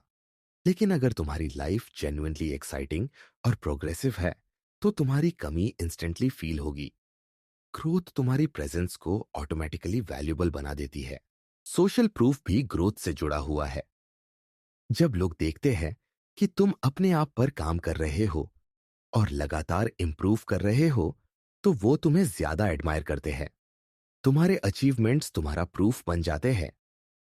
एग्जाम्पल, अगर तुम फिटनेस में प्रोग्रेस करते हो, लोग तुम्हें पूछते हैं कि तुमने ये कैसे किया। अगर तुम कोई न्यू स्किल सीखते हो और उसका रिजल्ट दिखाते हो, तो लोग नेचुरली तुम्हें नोटिस करते हैं। यही ग्रोथ तुम्हारा सोशल प्रूफ बनती है। एक और इंपॉर्टेंट चीज है कंटिन्यूअस लर्निंग। ग्रोथ कभी रुकनी नहीं चाहिए। तुम्हें हमेशा कुछ नया सीखने और एक्सप्लोर करने की हैबिट बनानी होगी। चाहे वो बुक्स पढ़ना हो, कोर्सेज लेना हो, न्यू एक्सपीरियंसेस ट्राई करना हो, लर्निंग तुम्हें हर दिन बेटर बनाती है। ग्रोथ एक लाइफ लॉन्ग जर्नी है, कोई फाइनल डेस्टिनेशन नहीं। इसलिए याद रखो, अगर तुम चाहते हो कि कोई भी तुम्हें इग्नोर ना करे, तो सबसे पावरफुल तरीका है पर्सनल ग्रोथ। जब तुम्हारी लाइफ खुद में एक्साइटिंग होती है, जब तुम हर दिन इंप्रूव कर रहे हो, तो लोग तुम्हें कभी लाइटली नहीं लेते। ग्रोथ तुम्हें रेयर बनाती है, हाई वैल्यू बनाती है, और तुम्हारी पर्सनैलिटी को ऐसा मैग्नेट बना देती है जिसे इग्नोर करना पॉसिबल ही नहीं होता। Chapter 11, emotional control. किसी भी इंसान की पर्सनैलिटी को सबसे स्ट्रांगली डिफाइन करने वाली क्वालिटी है उसका इमोशनल कंट्रोल। इमोशनल कंट्रोल का मतलब सिंपल है, तुम अपनी फीलिंग्स, रिएक्शंस और बिहेवियर को कंट्रोल कर पाओ, बजाय इसके कि वो तुम्हें कंट्रोल करे। लाइफ में हर दिन ऐसे सिचुएशंस आते हैं जहां तुम्हें हर्ट किया जाता है, इग्नोर किया जाता है, या फिर तुम्हारी एक्सपेक्टेशंस पूरी नहीं होती। ऐसे मोमेंट्स में ज्यादातर लोग तुरंत इमोशनल रिएक्शंस देते हैं।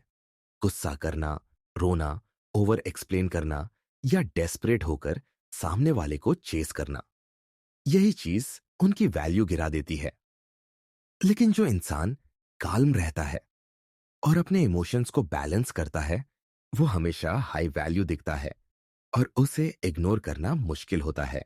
साइकोलॉजी कहती है कि ह्यूमन ब्रेन इंस्टेंट रिएक्शन से ड्रिवन होता है। जब हमें कोई चीज पसंद नहीं आती, तो नेचुरली हमारा ब्रेन फाइट या फ्लाइट मोड एक्टिवेट कर देता है। मतलब, या तो हम एग्रेसिवली रिएक्ट करेंगे या पूरी तरह विथड्रॉ हो जाएंगे। लेकिन इमोशनल कंट्रोल का मतलब है इन इम्पल्सेस पर इमीडिएटली एक्ट न करना। इंस्टेड थोड़ा पॉज लेना, सोच कर रिस्पॉन्ड करना और अपनी डिग्निटी मेंटेन करना। यही फर्क हाई वैल्यू और लो वैल्यू इंसान के बीच क्लियर दिखता है। इमोशनल कंट्रोल का सबसे पहला फायदा है कि ये तुम्हें प्रिडिक्टेबल नहीं बनने देता। अगर हर बार तुम्हें इग्नोर करके सामने वाला ये जानता है कि तुम ओवर रिएक्ट करोगे, कंप्लेंट करोगे या नीडी बिहेवियर दिखाओगे, तो वो तुम्हें और लाइटली लेगा। लेकिन जब तुम काल्मली रिएक्ट करते हो या कभी कभी बिल्कुल रिएक्ट नहीं करते, तो सामने वाले को सरप्राइज मिलता है। यही अनप्रिडिक्टेबिलिटी क्यूरियोसिटी पैदा करती है और तुम्हारी रिस्पेक्ट बढ़ाती है। दूसरा बड़ा फायदा है emotional control directly respect attract करता है। लोग नेचुरली उसी इंसान को रिस्पेक्ट करते हैं जो अपने इमोशंस पर कंट्रोल रखता है। एग्जाम्पल, इमेजिन करो कि दो लोग इंसल्ट फेस कर रहे हैं। पहला इंसान तुरंत गुस्से में चिल्लाने लगता है और अपना कंट्रोल खो देता है। दूसरा इंसान कामली रिस्पॉन्ड करता है और अपनी डिग्निटी मेंटेन करता है। अब सोचो, रिस्पेक्ट किसे मिलेगा? ऑब्वियसली उस इंसान को जिसने कामनेस मेंटेन किया। यही प्रिंसिपल हर रिलेशनशिप और इंटरेक्शन में काम करता है। इमोशनल कंट्रोल रिलेशनशिप में और भी ज्यादा इंपॉर्टेंट है। बहुत से लड़के जब अपनी पार्टनर से थोड़ी सी भी इग्नोरेंस फील करते हैं तो पैनिक कर जाते हैं। वो बार बार कॉल करने लगते हैं, लगातार पूछते हैं कि तुम मुझसे नाराज हो क्या, या फिर ओवर एक्सप्लेन करके सिचुएशन को और खराब कर देते हैं। लेकिन एक कॉन्फिडेंट और इमोशनली कंट्रोल्ड इंसान ऐसे मोमेंट्स में कामली स्पेस देता है। वो अननेसेसरी ड्रामा क्रिएट नहीं करता। यही एटीट्यूड पार्टनर को ये सिग्नल देता है कि ये इंसान स्टेबल है, स्ट्रांग है और पैनिक नहीं करता। स्टेबिलिटी हमेशा अट्रैक्शन और रिस्पेक्ट बढ़ाती है। इमोशनल कंट्रोल का कनेक्शन डायरेक्टली सेल्फ रिस्पेक्ट से है। जब तुम्हें अपनी वैल्यू का अंदाजा होता है तो तुम किसी के टेम्पोररी बिहेवियर से हिलते नहीं हो। एग्जाम्पल, अगर कोई लड़की तुम्हें इग्नोर करती है और तुम तुरंत बेग करने लगते हो, तो यह दिखाता है कि तुम्हारी सेल्फ वर्थ उसके रिस्पॉन्स पर डिपेंड करती है। लेकिन अगर तुम कामली अपनी एनर्जी पुल बैक कर लेते हो और अपने काम में बिजी हो जाते हो, तो यह दिखाता है कि तुम्हारी सेल्फ वर्थ इंडिपेंडेंट है। यही इंडिपेंडेंस हाई वैल्यू बनाती है। अब प्रैक्टिकल लाइफ में इमोशनल कंट्रोल कैसे डेवलप किया जाए? पहला तरीका है पॉज टेक्निक। जब भी तुम्हें लगे कि तुम रिएक्ट करने वाले हो, चाहे गुस्से में, चाहे हर्ट होकर, तो तुरंत रिस्पॉन्ड मत करो। कुछ मिनट पॉज लो, डीप ब्रीथ करो और फिर सोचकर जवाब दो। ये सिंपल टेक्निक तुम्हारे इमोशनल रिएक्शंस को बहुत हद तक कंट्रोल कर देती है।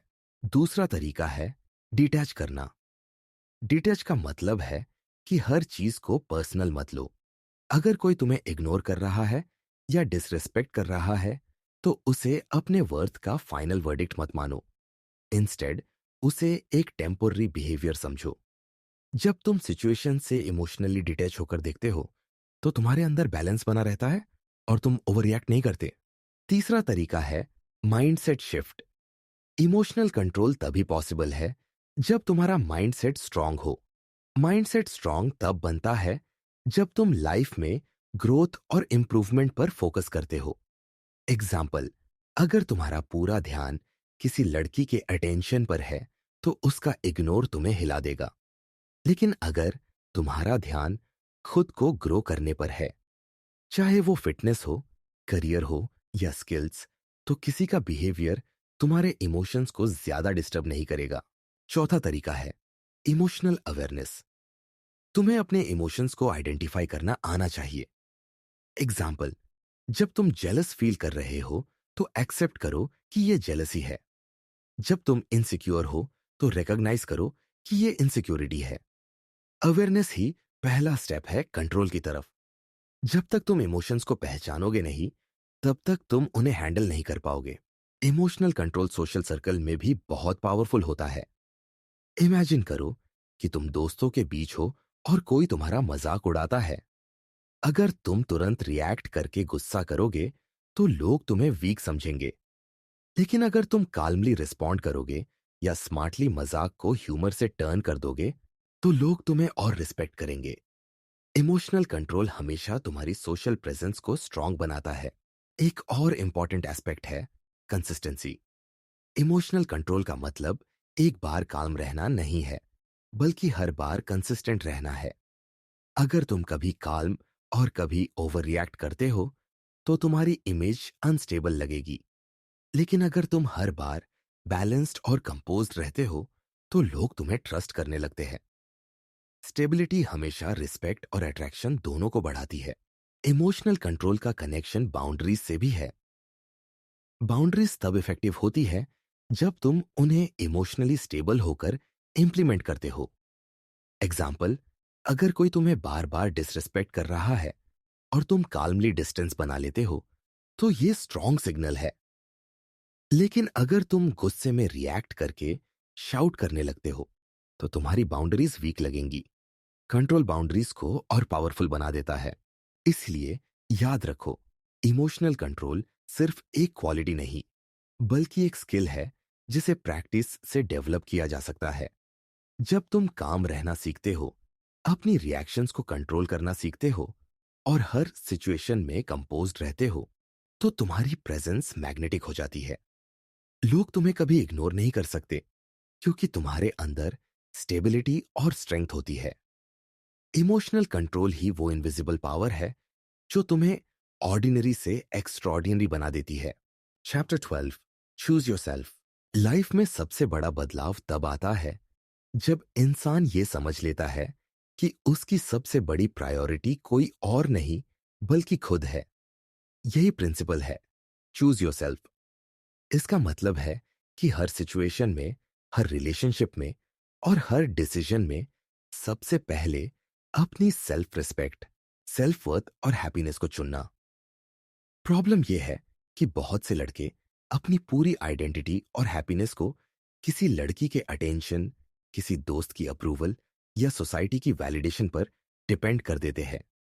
यही डिपेंडेंसी उन्हें बार बार हर्ट करती है और उनकी वैल्यू गिरा देती है। लेकिन जब तुम खुद को चुनना सीख जाते हो तो तुम ऑटोमेटिकली हाई वैल्यू बन जाते हो और कोई तुम्हें इग्नोर नहीं कर सकता।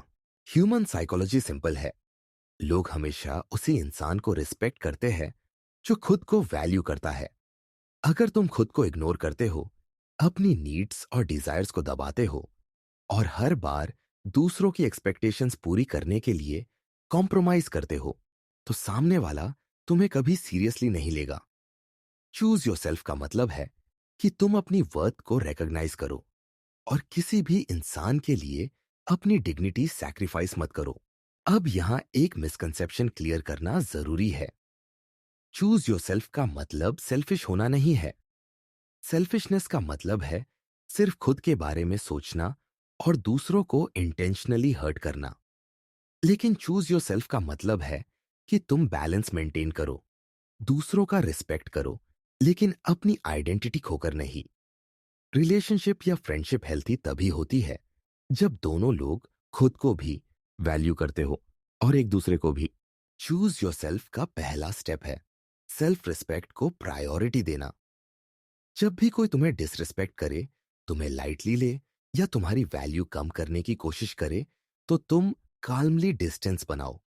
सेल्फ रिस्पेक्ट कॉम्प्रोमाइज करके किसी के साथ रहने से बेहतर है अकेले रहना।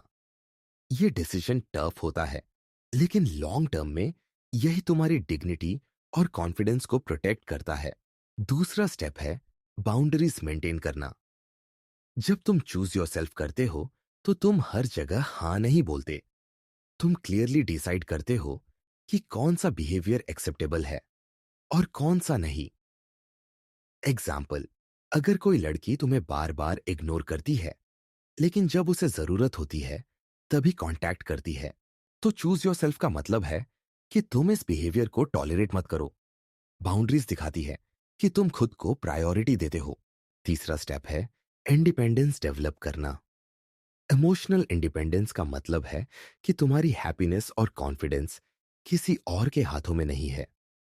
जब तुम चूज योरसेल्फ करते हो तो तुम अपनी जिंदगी की रिस्पॉन्सिबिलिटी खुद लेते हो। तुम्हें खुश रहने के लिए किसी और के वैलिडेशन की जरूरत नहीं होती। यही इंडिपेंडेंस तुम्हें स्ट्रांग बनाती है और लोगों की नजरों में रेयर बनाती है। चूज योरसेल्फ का कनेक्शन डायरेक्टली पर्सनल ग्रोथ से भी है। जब तुम खुद को चुनते हो तो तुम अपना टाइम और एनर्जी दूसरों को प्लीज करने में वेस्ट नहीं करते। इंस्टेड तुम उसे अपनी सेल्फ इंप्रूवमेंट और गोल्स में इन्वेस्ट करते हो। यही इन्वेस्टमेंट तुम्हें धीरे धीरे हाई वैल्यू इंसान बनाती है। एग्जाम्पल, कोई लड़का अगर पूरे दिन सिर्फ अपनी पार्टनर के पीछे लगा रहता है तो उसकी लाइफ स्टैग्नेंट हो जाएगी। लेकिन अगर वही लड़का खुद को चूज करके अपने करियर, फिटनेस और हॉबीज पर फोकस करता है तो उसकी पर्सनालिटी नेचुरली अट्रैक्टिव बन जाएगी। रिलेशनशिप में चूज योरसेल्फ और भी जरूरी है। बहुत से लोग रिलेशनशिप में अपनी आइडेंटिटी खो देते हैं। वो हर चीज पार्टनर के हिसाब से करते हैं, हर डिसीजन में अपनी नीड्स इग्नोर करते हैं और हर बार दूसरे को प्रायोरिटी देते हैं। रिजल्ट ये होता है कि वो खुद फ्रस्ट्रेटेड हो जाते हैं और उनकी पार्टनर उन्हें लाइटली लेने लगती है। लेकिन जब तुम रिलेशनशिप में भी खुद को प्रायोरिटी देते हो, अपनी इंडिविजुअलिटी मेंटेन करते हो, तो रिस्पेक्ट और अट्रैक्शन दोनों हमेशा बैलेंस रहते हैं। हेल्थी रिलेशनशिप वही होती है जिसमें दोनों लोग खुद को भी वैल्यू करते हैं और एक दूसरे को भी। चूज योरसेल्फ का एक और बड़ा फायदा है इमोशनल कंट्रोल। जब तुम खुद को प्रायोरिटी देते हो तो तुम्हारे इमोशंस दूसरों के बिहेवियर पर डिपेंड नहीं रहते। अगर कोई तुम्हें इग्नोर करता है तो तुम पैनिक नहीं करते, क्योंकि तुम्हें पता है कि तुम्हारी हैप्पीनेस उसकी अटेंशन पर डिपेंड नहीं करती। ये स्टेबिलिटी तुम्हें काम और कॉन्फिडेंट बनाती है। और जैसा हमने पिछले चैप्टर में देखा, इमोशनल कंट्रोल हमेशा रिस्पेक्ट अट्रैक्ट करता है। अब प्रैक्टिकल लाइफ में चूज योरसेल्फ कैसे किया जाए। पहला तरीका है डिसीजन मेकिंग में खुद को शामिल करो। हर बार दूसरों की राय पूछना और उसी पर डिपेंड रहना बंद करो। अपनी सोच और पर्सपेक्टिव को इंपॉर्टेंस दो। दूसरों की राय सुनो, लेकिन फाइनल डिसीजन खुद लो। इससे तुम्हारी सेल्फ बिलीफ स्ट्रांग होगी। दूसरा तरीका है टाइम को वाइजली यूज करना। अपना पूरा दिन दूसरों की एक्सपेक्टेशंस पूरी करने में मत बिताओ। अपना टाइम अपनी प्रायोरिटीज और गोल्स पर इन्वेस्ट करो। एग्जाम्पल, अगर तुम्हें कोई हॉबी या स्किल सीखनी है तो उस पर काम करो, बजाय इसके कि सारा टाइम किसी के साथ ऑनलाइन चैट में वेस्ट करो। जब तुम चूज योरसेल्फ करते हो तो तुम्हारा टाइम ऑटोमेटिकली वैल्यूएबल बन जाता है। तीसरा तरीका है टॉक्सिक लोगों से डिस्टेंस बनाना। चूज योरसेल्फ का मतलब है कि तुम किसी भी इंसान को अलाउ मत करो जो तुम्हें बार बार ड्रेन करता है, तुम्हारी एनर्जी चूसता है या तुम्हें लो फील कराता है। चाहे वो दोस्त हो, पार्टनर हो या कोई और, अगर उसका प्रेजेंस तुम्हें कॉन्स्टेंटली हर्ट कर रहा है तो डिस्टेंस बनाना ही सही चॉइस है। खुद को चुनने का मतलब है अपनी मेंटल पीस को प्रायोरिटी देना। चौथा तरीका है सेल्फ लव प्रैक्टिस करना। सेल्फ लव का मतलब है खुद के साथ वैसा ही बिहेवियर करना जैसा तुम किसी क्लोज इंसान के साथ करते हो। अपने अचीवमेंट सेलिब्रेट करो, अपनी मिस्टेक्स से सीखो, लेकिन खुद को ब्लेम मत करो। जब तुम खुद से प्यार करना सीखते हो तो तुम्हें किसी और के अप्रूवल की जरूरत नहीं रहती। यही माइंडसेट तुम्हें अनशेकेबल बनाता है। चूज योरसेल्फ सोशल सर्कल में भी पावरफुल इंपैक्ट डालता है। जब लोग देखते हैं कि तुम हर बार दूसरों के पीछे नहीं भागते बल्कि खुद को वैल्यू करते हो तो वो तुम्हें ज्यादा रिस्पेक्ट करने लगते हैं। एग्जाम्पल, अगर किसी ग्रुप में तुम्हें बार बार लाइटली लिया जाता है और तुम फिर भी उनके पीछे भागते हो तो तुम्हारी वैल्यू गिरती जाएगी। लेकिन अगर तुम कामली डिस्टेंस बनाते हो और अपनी कंपनी खुद एंजॉय करते हो तो लोग तुम्हें मिस करने लगते हैं और तुम्हारी रिस्पेक्ट ऑटोमेटिकली बढ़ जाती है। सबसे बड़ा फायदा चूज योरसेल्फ का यह है कि ये तुम्हें कभी भी नीडी नहीं बनने देता। नीडी बिहेवियर हमेशा अनअट्रैक्टिव होता है। जब तुम्हें अपनी वर्थ का अंदाजा होता है तो तुम किसी के अटेंशन के लिए बेग नहीं करते। तुम काल्मली ये मैसेज देते हो कि अगर तुम मुझे वैल्यू नहीं करते तो कोई बात नहीं, मैं खुद को चुनता हूं। यही एटीट्यूड तुम्हें रेयर बनाता है और रेयर हमेशा वैल्यूएबल होता है। इसलिए याद रखो, जिंदगी में सबसे इंपॉर्टेंट प्रिंसिपल है चूज योरसेल्फ। जब तुम हर सिचुएशन में खुद को प्रायोरिटी देते हो तो तुम कभी इग्नोर नहीं किए जा सकते। तुम्हारी प्रेजेंस हमेशा स्ट्रांग रहेगी, क्योंकि तुम्हारी एनर्जी और रिस्पेक्ट तुम्हारे खुद के कंट्रोल में होगी, किसी और के हाथों में नहीं। चूज योरसेल्फ ही वो अंतिम स्टेप है जो तुम्हें ऑर्डिनरी से एक्स्ट्रॉर्डिनरी बना देता है और इंश्योर करता है कि तुम हमेशा हाई वैल्यू इंसान बने रहो। अगर तुम्हें इस वीडियो से वैल्यू मिली है और तुम चाहते हो कि ऐसे ही पावरफुल और डीप इंसाइट्स तुम्हें रेगुलरली मिलते रहे तो चैनल को सब्सक्राइब जरूर करो। इस वीडियो को लाइक करना मत भूलना ताकि मुझे पता चले कि तुम्हें ऐसे टॉपिक्स पसंद आते हैं। और कमेंट में बताओ कि आज की बातें तुम्हारी लाइफ में किस जगह फिट होती है। तुम्हारा एक छोटा सा सपोर्ट मेरे लिए बहुत बड़ा मोटिवेशन है और इसी से मैं तुम्हारे लिए और भी इम्पैक्टफुल कंटेंट ला पाऊंगा।